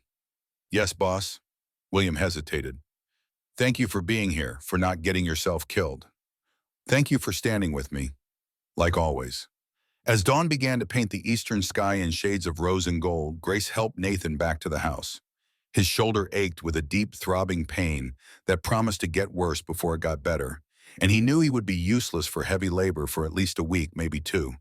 But when he looked at his wife, saw her strength and courage, and absolute refusal to break under pressure, he felt something he had not felt since Elizabeth died. Not just survival, not just getting through each day. Hope. Real hope for a future worth fighting for, worth bleeding for, worth building with every ounce of strength they possessed. I love you, he said, suddenly, the words surprising both of them. Grace stopped walking and turned to face him fully. What did you say? I love you, Grace. I was not going to tell you yet. Thought it was too soon. But when I was out there being shot at, all I could think was that if I died without telling you, I would regret it for whatever comes after. Tears welled in her eyes. I love you too. I have been afraid to say it, afraid you would think I was being foolish when we agreed this was just partnership. Nathan pulled her close with his good arm and kissed her deep and fierce and full of promise. When they finally broke apart, both were breathing hard. Partnership, hell, Nathan said roughly. You are my heart, Grace Pierce, and I will spend the rest of my life making sure you know it. They went inside as the sun rose, two people who had found in each other not just survival, but love. Edward made his move on a cold morning in late November, riding up to the ranch with the territorial water commissioner in tow. The commissioner was a thin man with nervous hands, clearly uncomfortable with whatever role Edward had recruited him to play. Nathan was in the north pasture overseeing well construction, but Grace was in the house when they arrived. She watched from the window as Edward dismounted with theatrical flourish, then sent one of the hands to fetch Nathan while she prepared herself for whatever confrontation was coming. When Nathan arrived 20 minutes later, still covered in dirt from digging, Edward's smile was triumphant. "Nathan, good to see you. I brought Commissioner Davis to discuss some irregularities with your water infrastructure project." The commissioner stepped forward, pulling papers from a leather case. "Mr. Pierce, I have received complaints about unauthorized well construction on your property. There are regulations about groundwater extraction permits required for certain types of water infrastructure. I will need to halt construction pending a full review of your compliance with territorial water law." It was masterfully done. Edward could not directly interfere with their work, so he had found a bureaucrat willing to do it for him under the guise of regulatory compliance. As the commissioner fumbled with his papers, Grace noticed a familiar figure standing at the edge of the property, partially concealed behind the barn. Victoria Hayes watching the confrontation unfold with an expression of barely concealed satisfaction. Something clicked in Grace's mind. Victoria had been unusually interested in their well construction over the past weeks, asking pointed questions about locations and timelines during their few interactions at town gatherings. Questions Grace had dismissed as idle curiosity. William must have noticed his wife's presence too. His weathered face went rigid with fury as he strode toward Victoria, his movements sharp with anger, barely controlled. Grace could not hear their heated exchange, but she saw Victoria's expression shift from smug satisfaction to defensive panic to pale fear as William gestured sharply toward the house. When William returned moments later, his jaw was tight enough to crack stone. He pulled Nathan aside, speaking in a low, furious voice that Grace could barely hear. "Boss, I need to tell you something, now, before this goes any further." Nathan's eyes narrowed. "What?" "Victoria has been feeding information to Edward Brennan. He is her cousin. Has been for years, though I did not know she was still in contact with him." William's voice shook with controlled rage. "She has been reporting on our well construction. Locations, timelines, costs, everything." Grace felt ice slide down her spine. Why would she do that? William's expression was bleak. "Revenge. For what happened at the church. For Nathan publicly defending you and making her look foolish in front of the entire congregation. She wanted to punish you both. Thought if she helped Edward acquire the ranch, she would regain her social standing as the person who brought down the mighty Nathan Pierce." Nathan's hand moved instinctively toward where his gun belt would hang. His voice when he spoke was deadly quiet.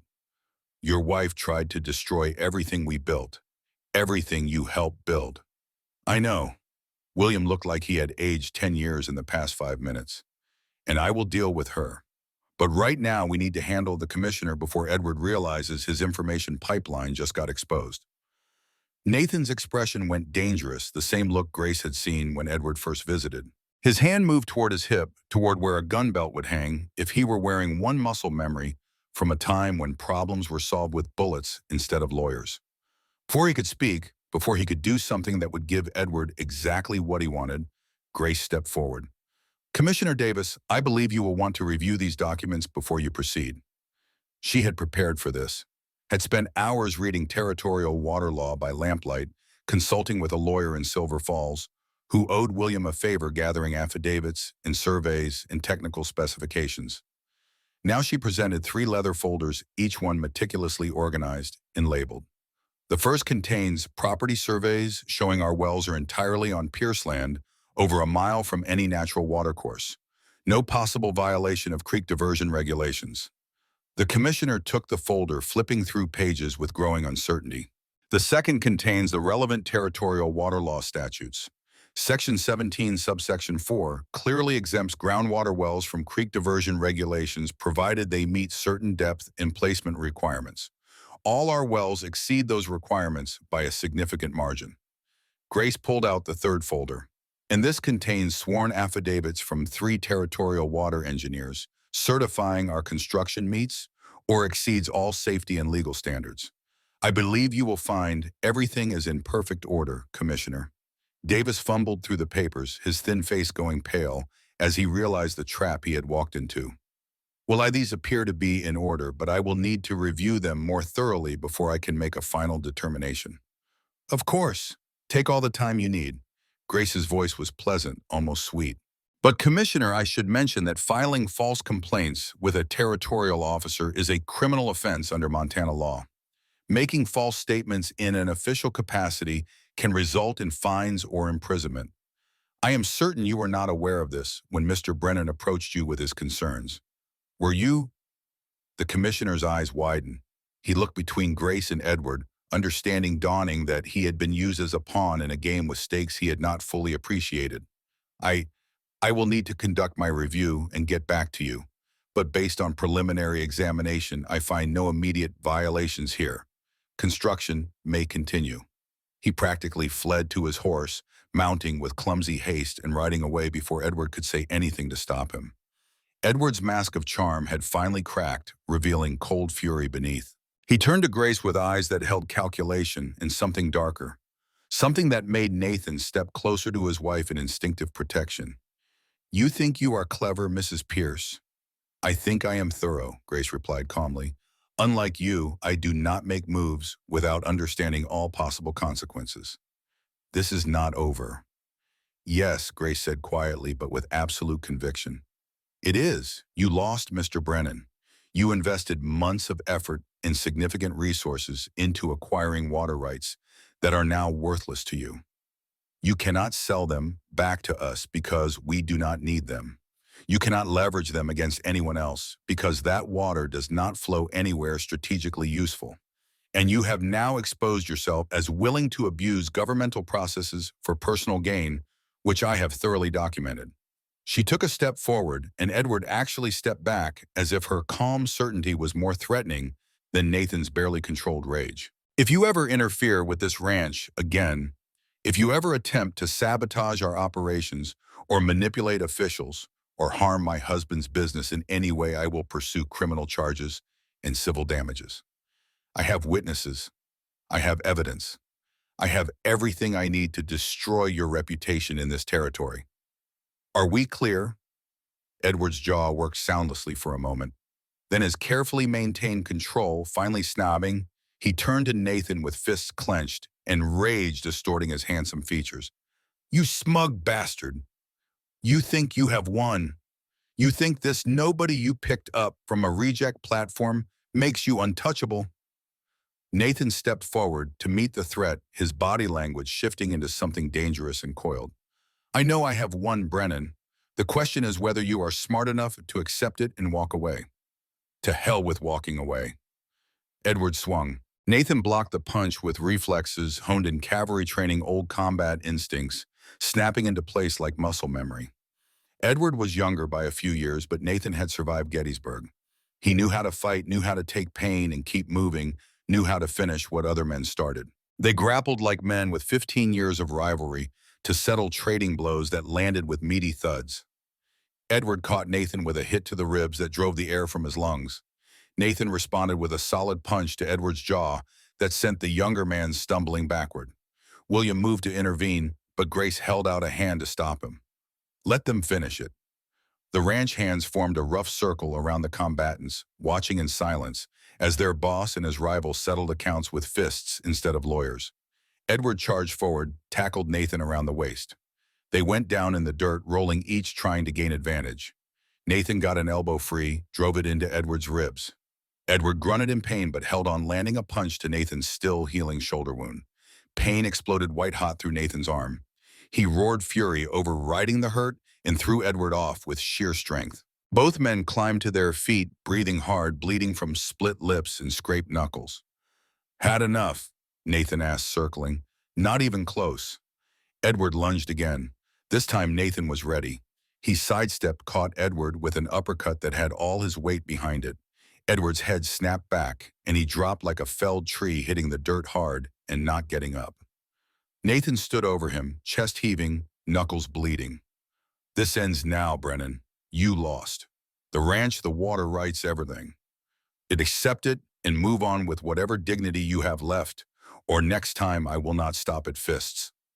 Edward pushed himself up on his elbows, spitting blood. His face was already swelling, one eye starting to close. He looked up at Nathan, then at Grace standing calm and composed beside her husband, then back to Nathan. Something shifted in his expression. The fury drained away, replaced by exhausted defeat. You are right, he said quietly, the fight gone out of his voice along with his pride. I lost. You win. He climbed to his feet slowly, every movement obviously painful. His expensive clothes were torn and filthy, his carefully groomed appearance destroyed. For what it is worth, Pierce, she is tougher than I gave her credit for. Edward's gaze landed on Grace with grudging respect. You chose well, better than I would have. Nathan's arm slid around Grace's waist, pulling her close. I know. Edward limped to his horse and hauled himself into the saddle with visible effort. He looked down at them, his handsome face battered and swollen, his arrogance finally broken. This is done. I will not trouble you again. You have my word. Your word is worth about as much as those water rights you wasted money on, Nathan said flatly.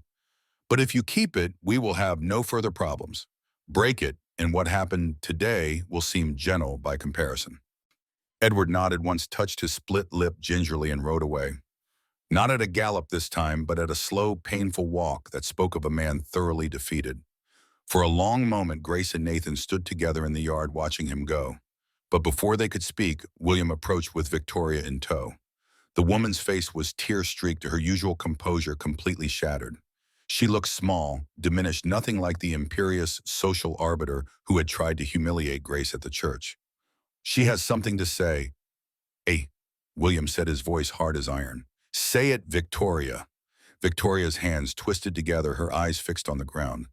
I am sorry, I was wrong about everything. Nathan's expression remained cold. You tried to destroy us, betrayed your own husband to get revenge for a perceived slight. You could have cost us the ranch, could have destroyed 30 families who depend on this place for their livelihoods. I know. Victoria's voice broke.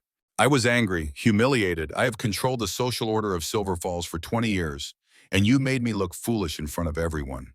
I wanted to hurt you back. Grace stepped forward, her voice calm but carrying steel underneath. Mrs. Hayes, I understand feeling humiliated. I have felt it 7 times on 7 different platforms, but I did not try to destroy the people who rejected me. I kept trying. I built something better. She paused, holding Victoria's watery gaze. You have a choice now. You can continue down this path of bitterness and revenge and lose everything. Your husband, your home, your standing in this community. Or you can stop, apologize genuinely, and perhaps eventually help build something good instead of tearing things down.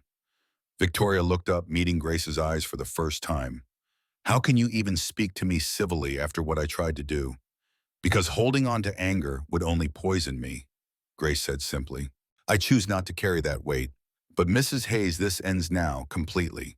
No more interference, no more sabotage, no more feeding information to Edward or anyone else who means us harm. Victoria nodded, tears streaming freely now. I swear it, on my marriage, on everything I have left. I will never betray you again. William's expression softened fractionally. We will talk at home, long and hard, but Victoria, if you ever do anything like this again, I will leave. Do you understand? I will pack my things and leave, and you will have destroyed our marriage with your own hands.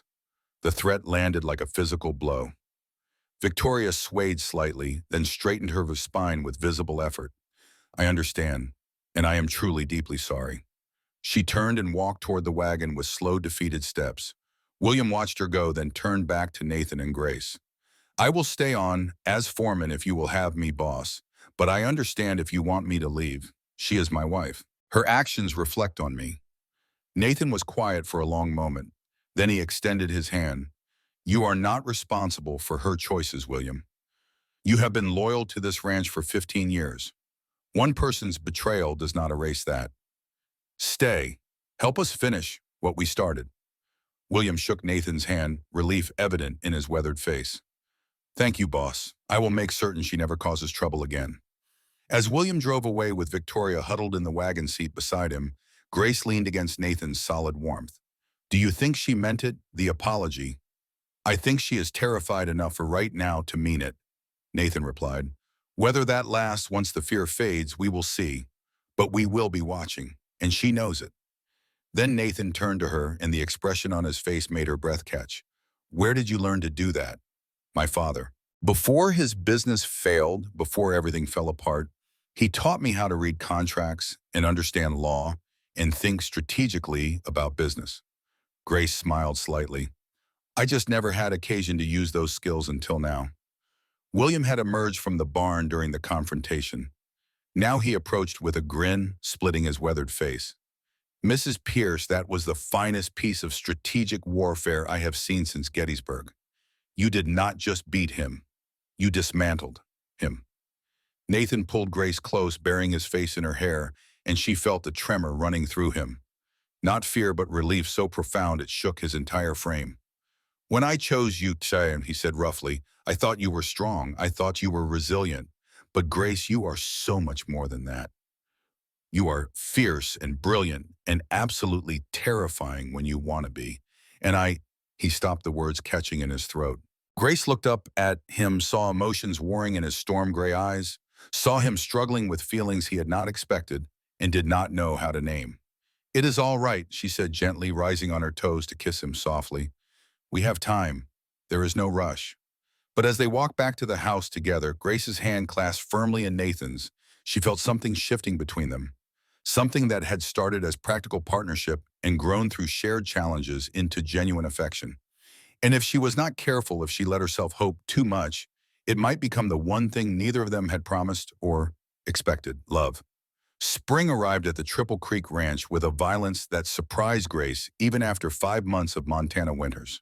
The snow did not melt gradually, but seemed to explode into rushing water overnight, turning every creek and gully into a roaring torrent that spoke of nature's power and indifference to human plans.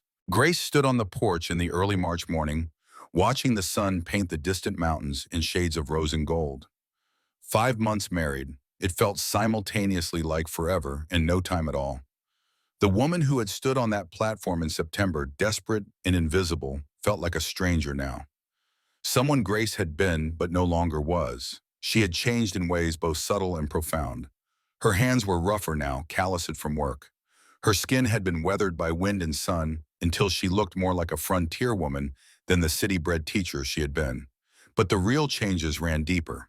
In her posture, in her voice, in the way she moved through the world with confidence instead of apology.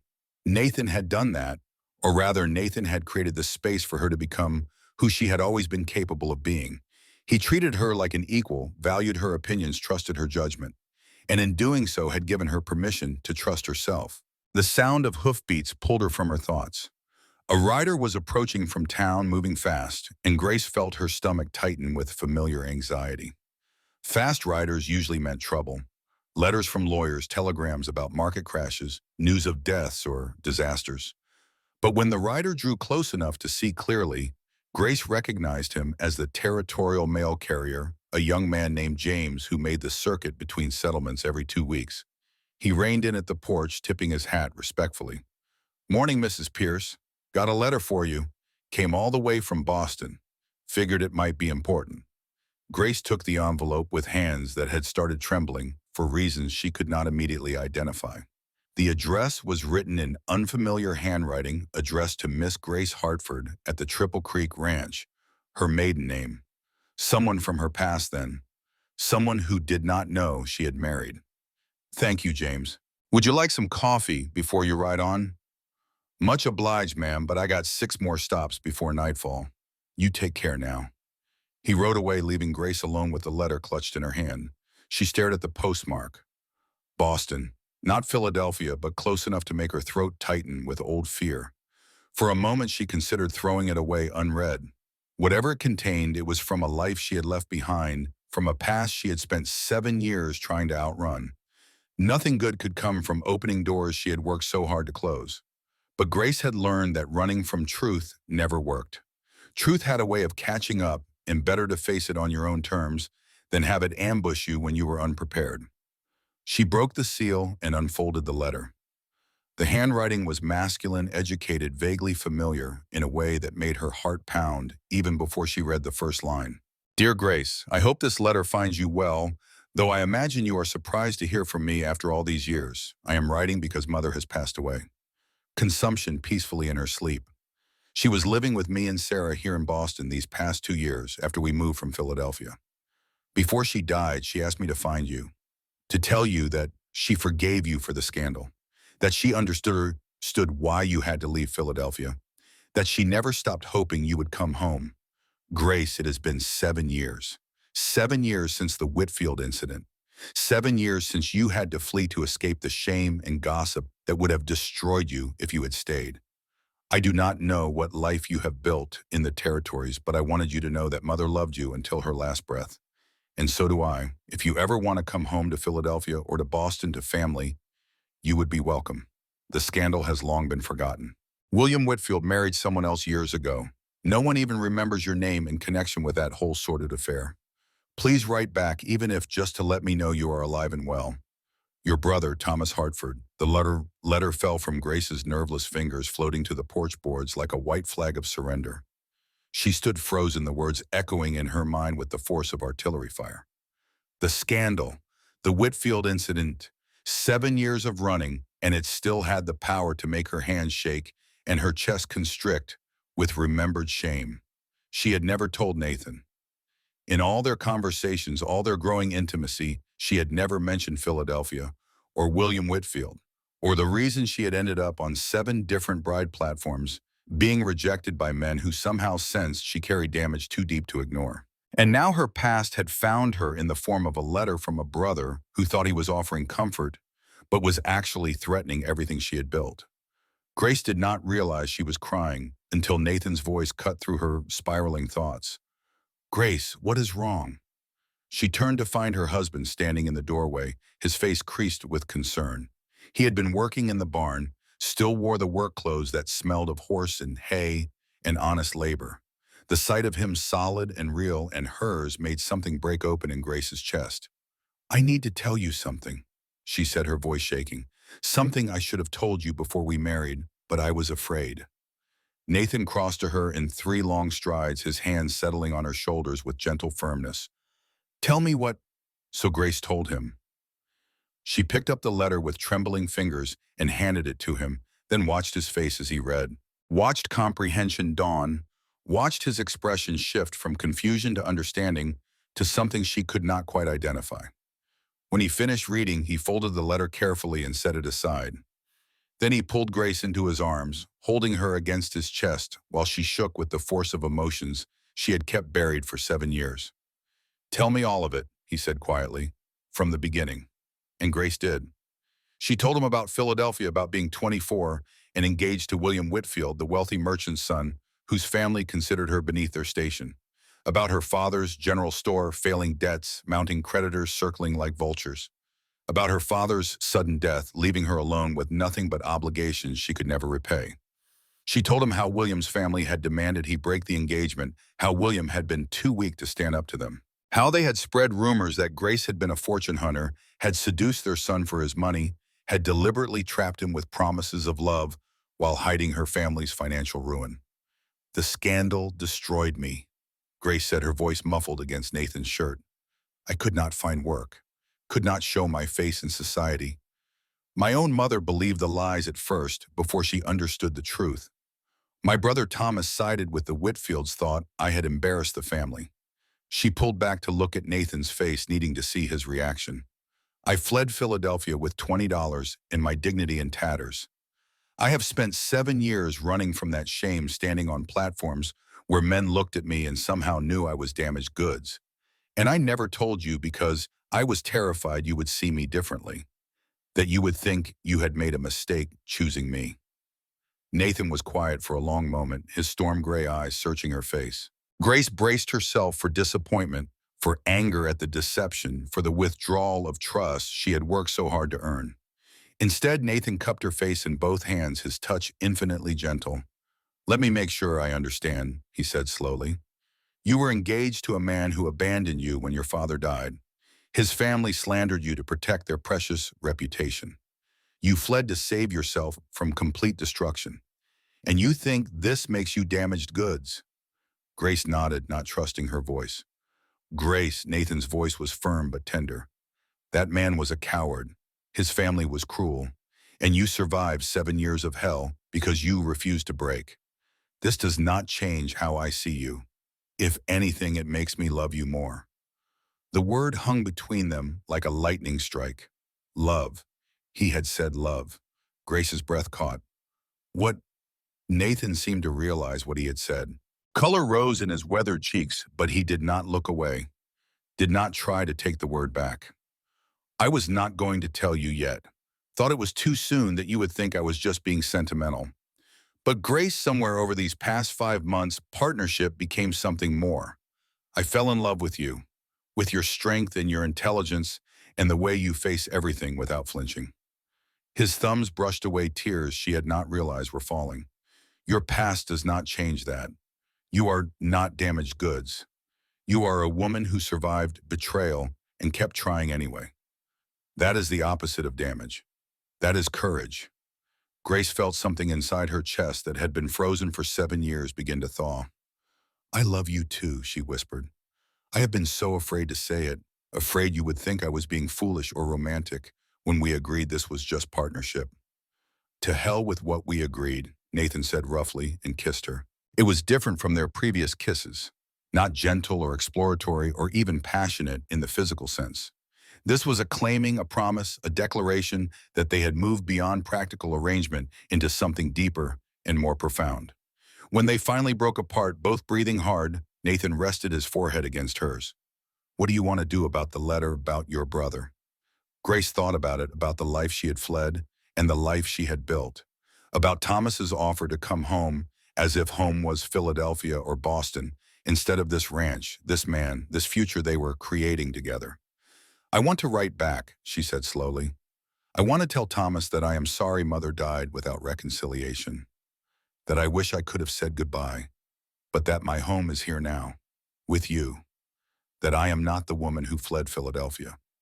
I am Grace Pierce, and I am exactly where I belong. Nathan pulled her close again, and Grace felt the steady beat of his heart against her cheek. The letter from Thomas had been meant as an olive branch, an invitation to return to the past. Instead, it had freed her to fully embrace the future. By showing Nathan her deepest shame and being met with love instead of judgment, Grace understood that she had finally completely come home. 3 months later, Grace discovered she was pregnant. The realization came one morning when she could not keep breakfast down for the 3rd day in a row. Cookie noticed before Nathan did the old cook's experienced eye, recognizing the signs immediately. You are with child Mrs. Pierce, he said, matter-of-factly handing her a cup of ginger tea. Seen it enough times to know. The news filled Grace with joy and terror in equal measure. She remembered Elizabeth dying in childbirth along with her baby, and fear gripped her heart with cold fingers. What if history repeated itself? What if she was not strong enough after all? Nathan found her that evening, sitting in the barn, tears streaming down her face as she wrestled with fears she could not voice. Grace, what is wrong? He was beside her, instantly pulling her into his arms. I am pregnant, she whispered against his chest. And I am terrified. Elizabeth died, Nathan. What if I see... Stop. He cupped her face, making her look at him. You are not Elizabeth. You are stronger. Your body is used to hard work. You have survived things that would have broken her. And Grace, I will be here, every step of the way.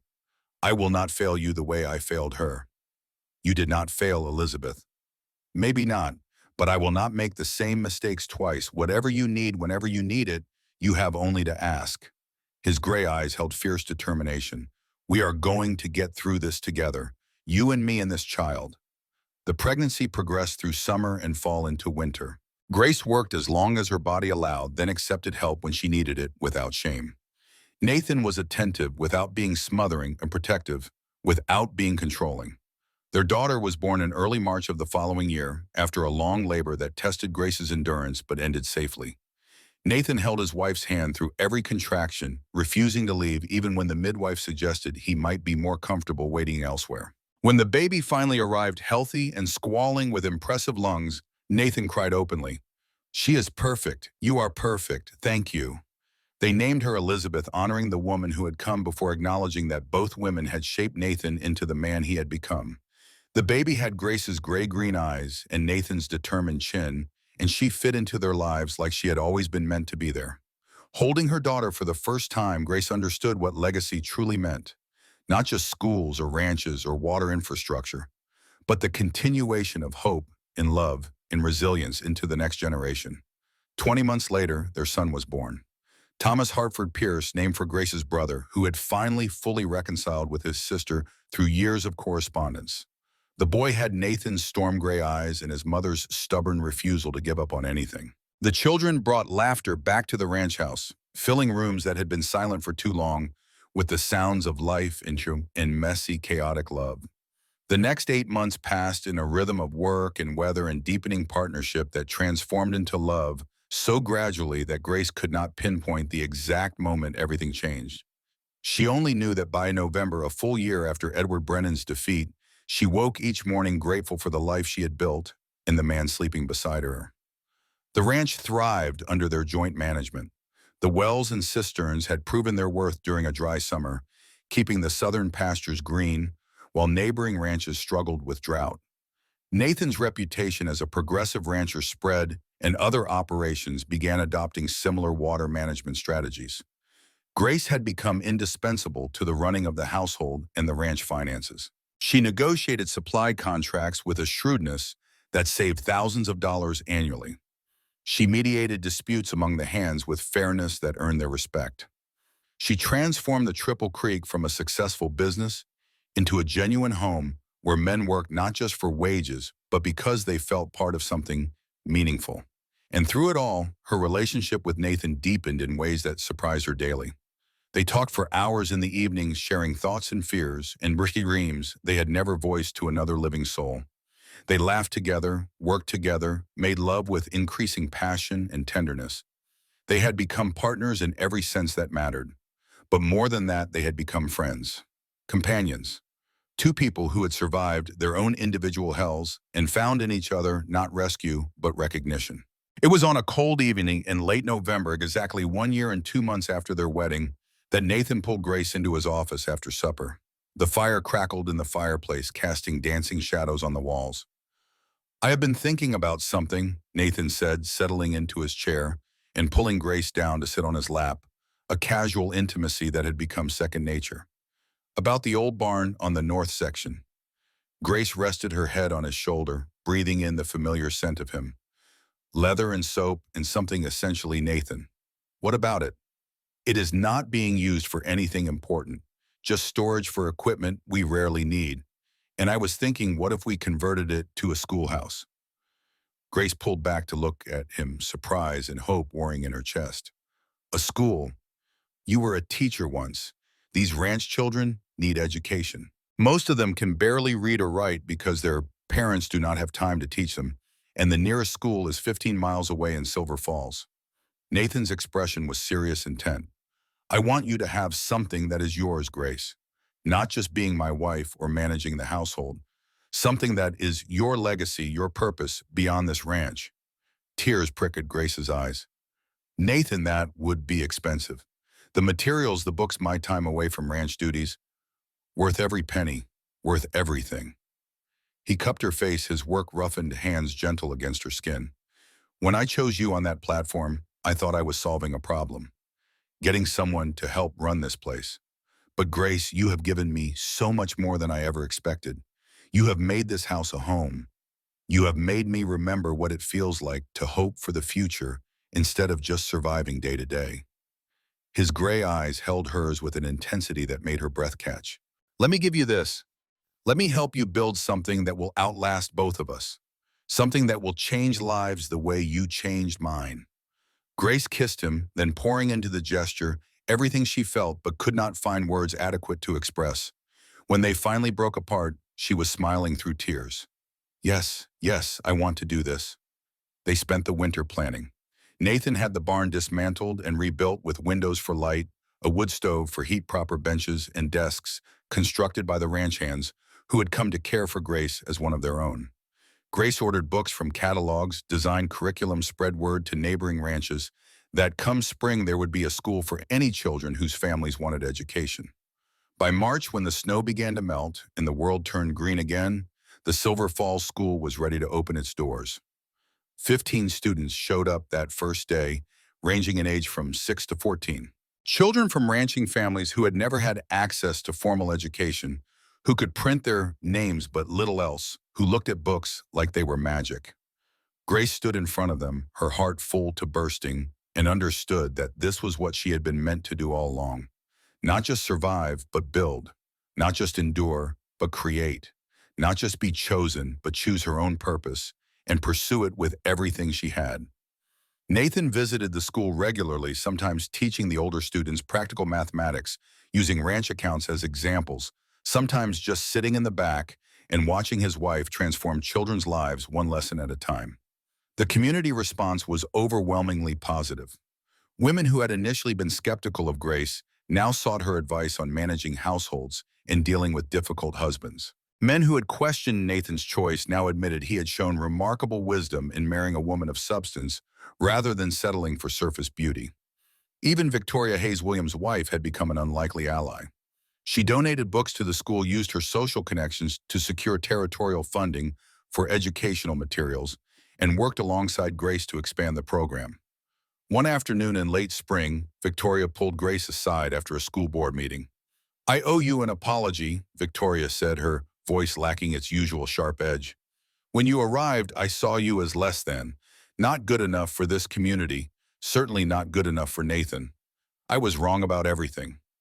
Grace studied the older woman, seeing genuine regret in her expression. "You have apologized before Victoria." "Yes, but I am not certain you understood how much I meant it, or how much you have changed this place." Victoria gestured around the schoolhouse, at the children's work displayed on walls, at the books lining shelves. "You have accomplished more in 18 months than I have in 20 years here. You have given these children hope. You have shown their mothers that women can be more than decorative." She paused, choosing her words carefully. "You have made me want to be better, to do more than just control social situations and manipulate others for petty revenge. And for that, I am genuinely grateful." The two women looked at each other for a long moment. Then slowly Grace extended her hand. Victoria took it, and the handshake felt like the sealing of something more than friendship. An alliance. A mutual respect between two strong women who had finally learned to work together instead of against each other. The school became Grace's passion project, expanding each year as word spread and more families sent their children. By the end of the second year, she had 23 students and needed an assistant teacher. She hired Sarah Mitchell, one of the women who had come to Silver Falls on a bride platform after hearing Grace's story, rejected twice before finding work at the school and building a life of independence. Nathan watched his wife flourish with pride that bordered on awe. The timid woman who had stood on that platform with her worn carpet bag had transformed into a force of nature, someone who commanded respect through competence and compassion in equal measure. And somewhere along the way, his feelings for her had deepened, from partnership to affection, to a love so profound it sometimes frightened him with its intensity. He had loved Elizabeth, yes, but that had been the love of a young man for a girl he thought he could protect from the world's harshness. This was different. This was the love of a man who had survived hell for a woman who had done the same. This was recognition of equal strength, admiration for matching resilience, gratitude for a partner who made him better instead of smaller. 5 years after that September day, when he had ridden onto a platform and chosen the last woman standing, Nathan Pierce stood in the doorway of the Silver Falls School and watched his wife teach a class of 30 children ranging from 6 to 16. The original barn had been expanded twice. 3 buildings now with 4 teachers, including Grace. 65 students total. The Territorial Education Board had made it a model program, sending inspectors who invariably came away impressed by the quality of instruction and the transformation of frontier children into educated citizens. Grace stood at the front of her classroom, her dark hair now threaded with silver at the temples, her face more lined than it had been, but glowing with purpose and satisfaction. She was 36 years old, mother to 2 children, Elizabeth, who was 3 and named for Nathan's first wife, and Thomas, who was one and named for Grace's brother. She looked beautiful to Nathan, not in the conventional sense that made men lose their senses, but beautiful in the way of someone living exactly the life they were meant to live. A student raised her hand. "Teacher Grace, is it true you were rejected 7 times before Mr. Pierce chose you?" The question would have devastated the woman Grace had been. But the woman she had become smiled gently and nodded. "Yes, it is true. 7 times I stood on platforms like the one in Silver Falls and was not chosen. 7 times I believed I was not good enough." She looked around at the children, meeting each set of eyes with calm certainty. "But here is what I learned. Those men did not reject me because I was worthless. They rejected me because we did not fit. And that is not failure. That is clarity. The right person, the right life does not reject you. It recognizes you." Nathan felt his throat tighten with emotion. Even after 5 years, Grace had the power to move him with her strength and wisdom. "So remember this, all of you," Grace continued. "Your value is not determined by who picks you. It is determined by what you build when given the chance. Do not let rejection define you. Let resilience define you." After the student is left, Nathan entered the classroom. Grace was organizing books, her movements efficient and familiar. When she saw him, her face lit up with the kind of genuine happiness that never failed to make his heart stutter. "You heard that?" she asked. "I heard." He crossed to her, pulling her into his arms. "You know what I was thinking while you were talking?" "What?" "About that day, the platform, September 1878. He rested his chin on top of her head, holding her close. "What if I had not been late? What if I had arrived on time and some other man had chosen you first?" Grace tilted her head back to look at him. "But you were late, and no one else chose me." "But what if they had? What if I had missed you entirely?" She reached up to cup his face, her touch tender. "Then I would have built a different life. But Nathan, I am grateful for this one. For you, for everything we have created together." She paused, her expression becoming more serious. "I do not believe in fate, but I believe in timing. And our timing was perfect, even if it required 7 rejections to get there." Nathan kissed her slow and deep, a kiss that held 5 years of partnership and love, and gratitude for the woman who had saved him as surely as he had saved her. "I love you, Grace Pierce.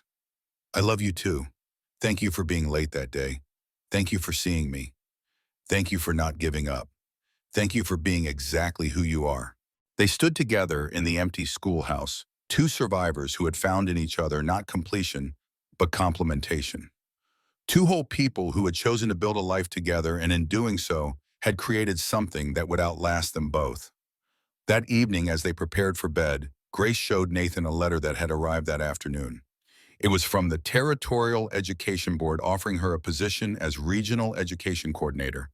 The role would involve traveling to other settlements, helping them establish schools modeled on Silver Falls, training other teachers in the methods she had developed.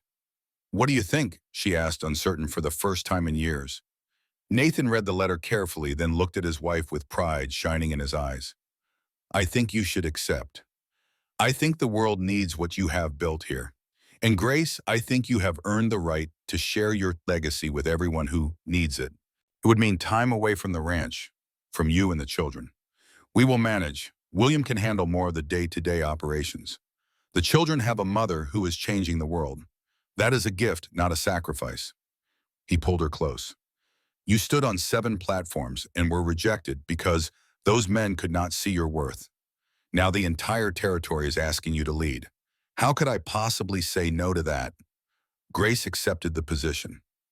Over the next 3 years, she traveled Montana Territory, establishing schools, training teachers, advocating for educational funding. She became known as the woman who had transformed frontier education, whose innovative methods were being adopted across the West. And through it all, Nathan supported her completely, managed the ranch when she was gone, cared for their children, wrote her letters that arrived in distant towns filled with news from home and declarations of love that made her cry with happiness. Their marriage had started as a practical arrangement between 2 practical people, but it had become a true partnership in every sense, a love that grew stronger with each challenge overcome. Each victory celebrated, each ordinary day lived side by side. 8 years after that September platform, Grace stood in Silver Falls watching a new bride selection. The territorial male had brought her home for this particular Saturday, drawn by some instinct she could not quite name. She watched as women lined up, saw their nervous faces and trembling hands, recognized in them the desperation she had once felt so acutely. She saw men make their choices, saw couples form, saw hope bloom and wither in the space of minutes. And then at the end, she saw what she had come to witness. One woman remained unchosen. Margaret Cooper, 29 years old, a former school teacher from Boston, who stood with her back straight and her chin lifted despite having been passed over by every man present. Grace approached, slowly recognizing herself in this woman's stubborn refusal to show weakness. "Miss Cooper," Margaret turned defensive, walls slamming into place. "I know. I am too old, too educated, too much. I have heard it all before." "Actually," Grace said gently, "I was going to say you remind me of myself. 8 years ago, I stood exactly where you are standing. Seventh time being rejected, certain I was worthless." Margaret's eyes widened.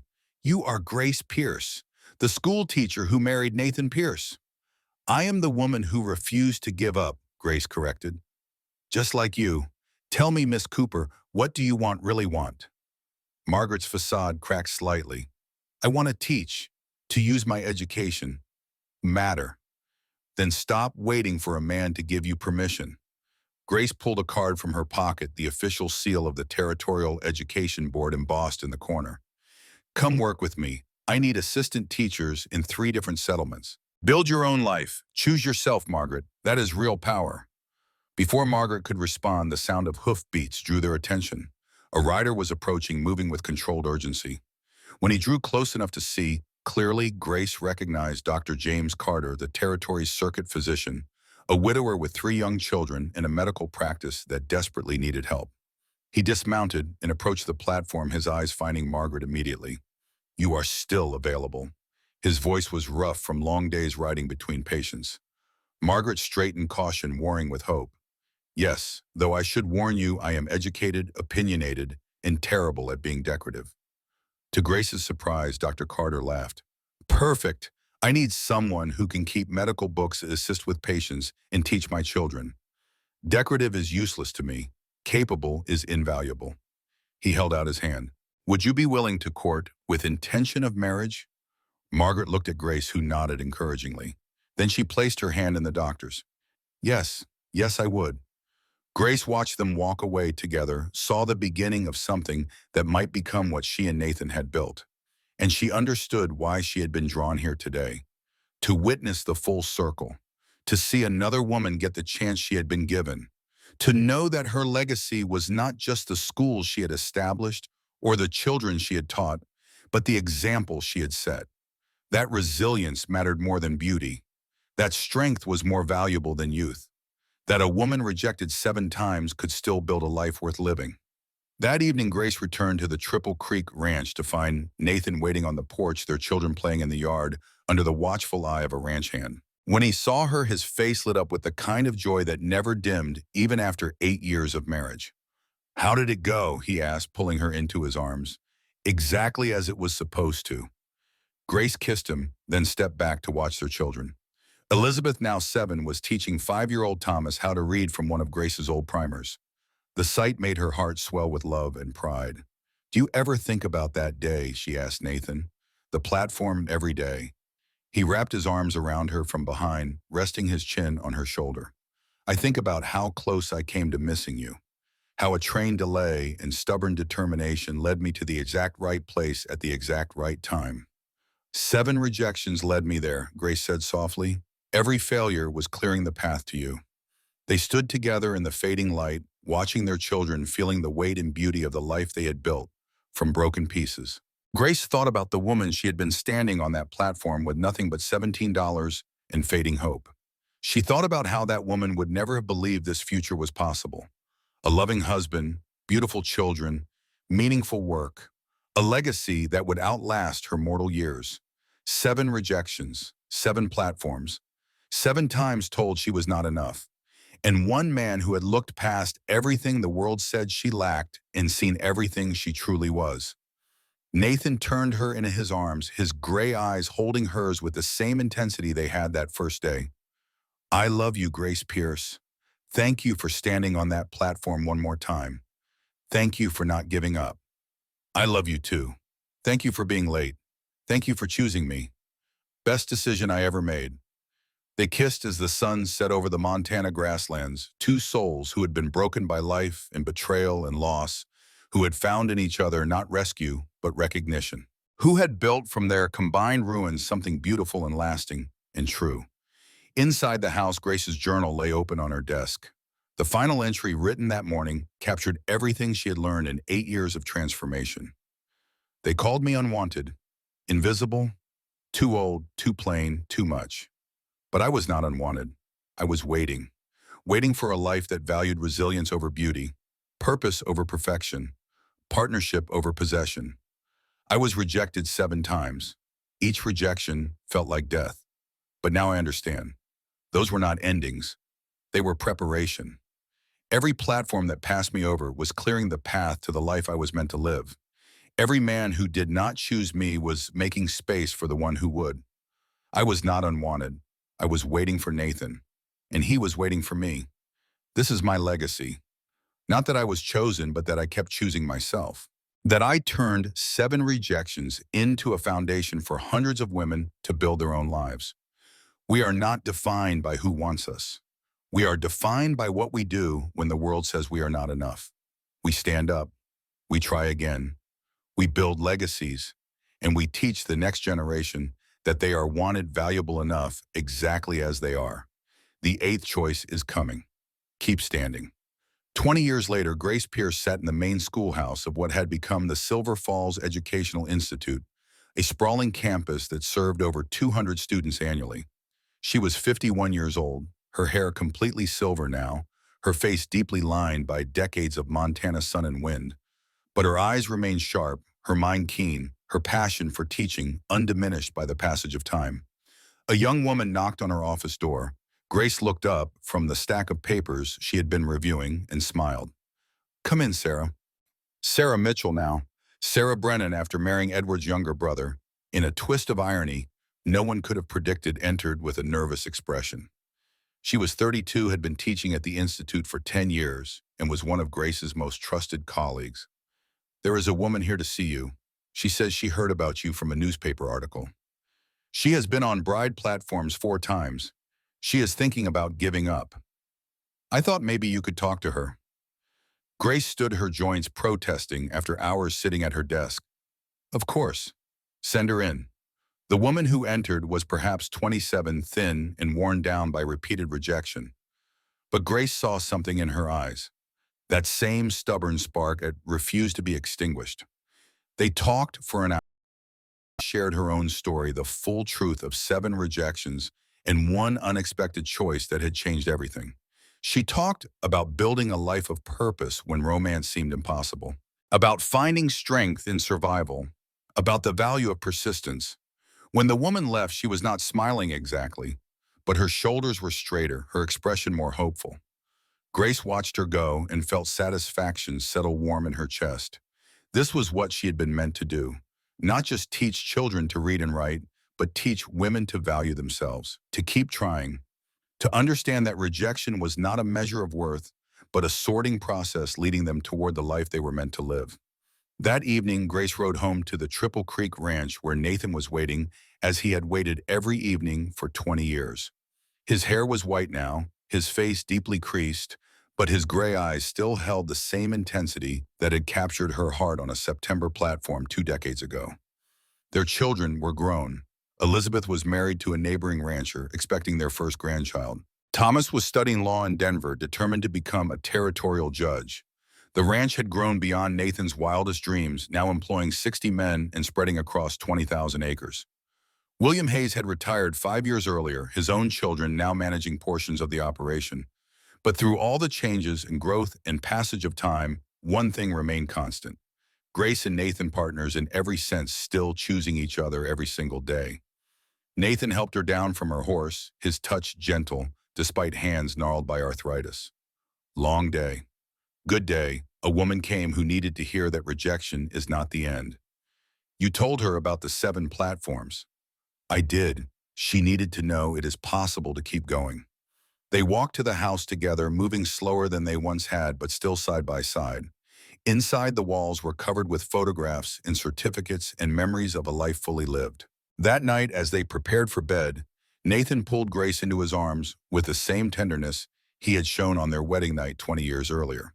"Do you have any regrets?" he asked, the question he posed every year on their anniversary.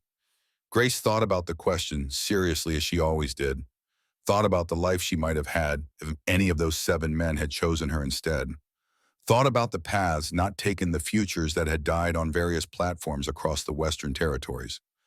"Not a single one," she said finally. "Every rejection led me to you, and you led me to this life. How could I regret the path that brought me here?"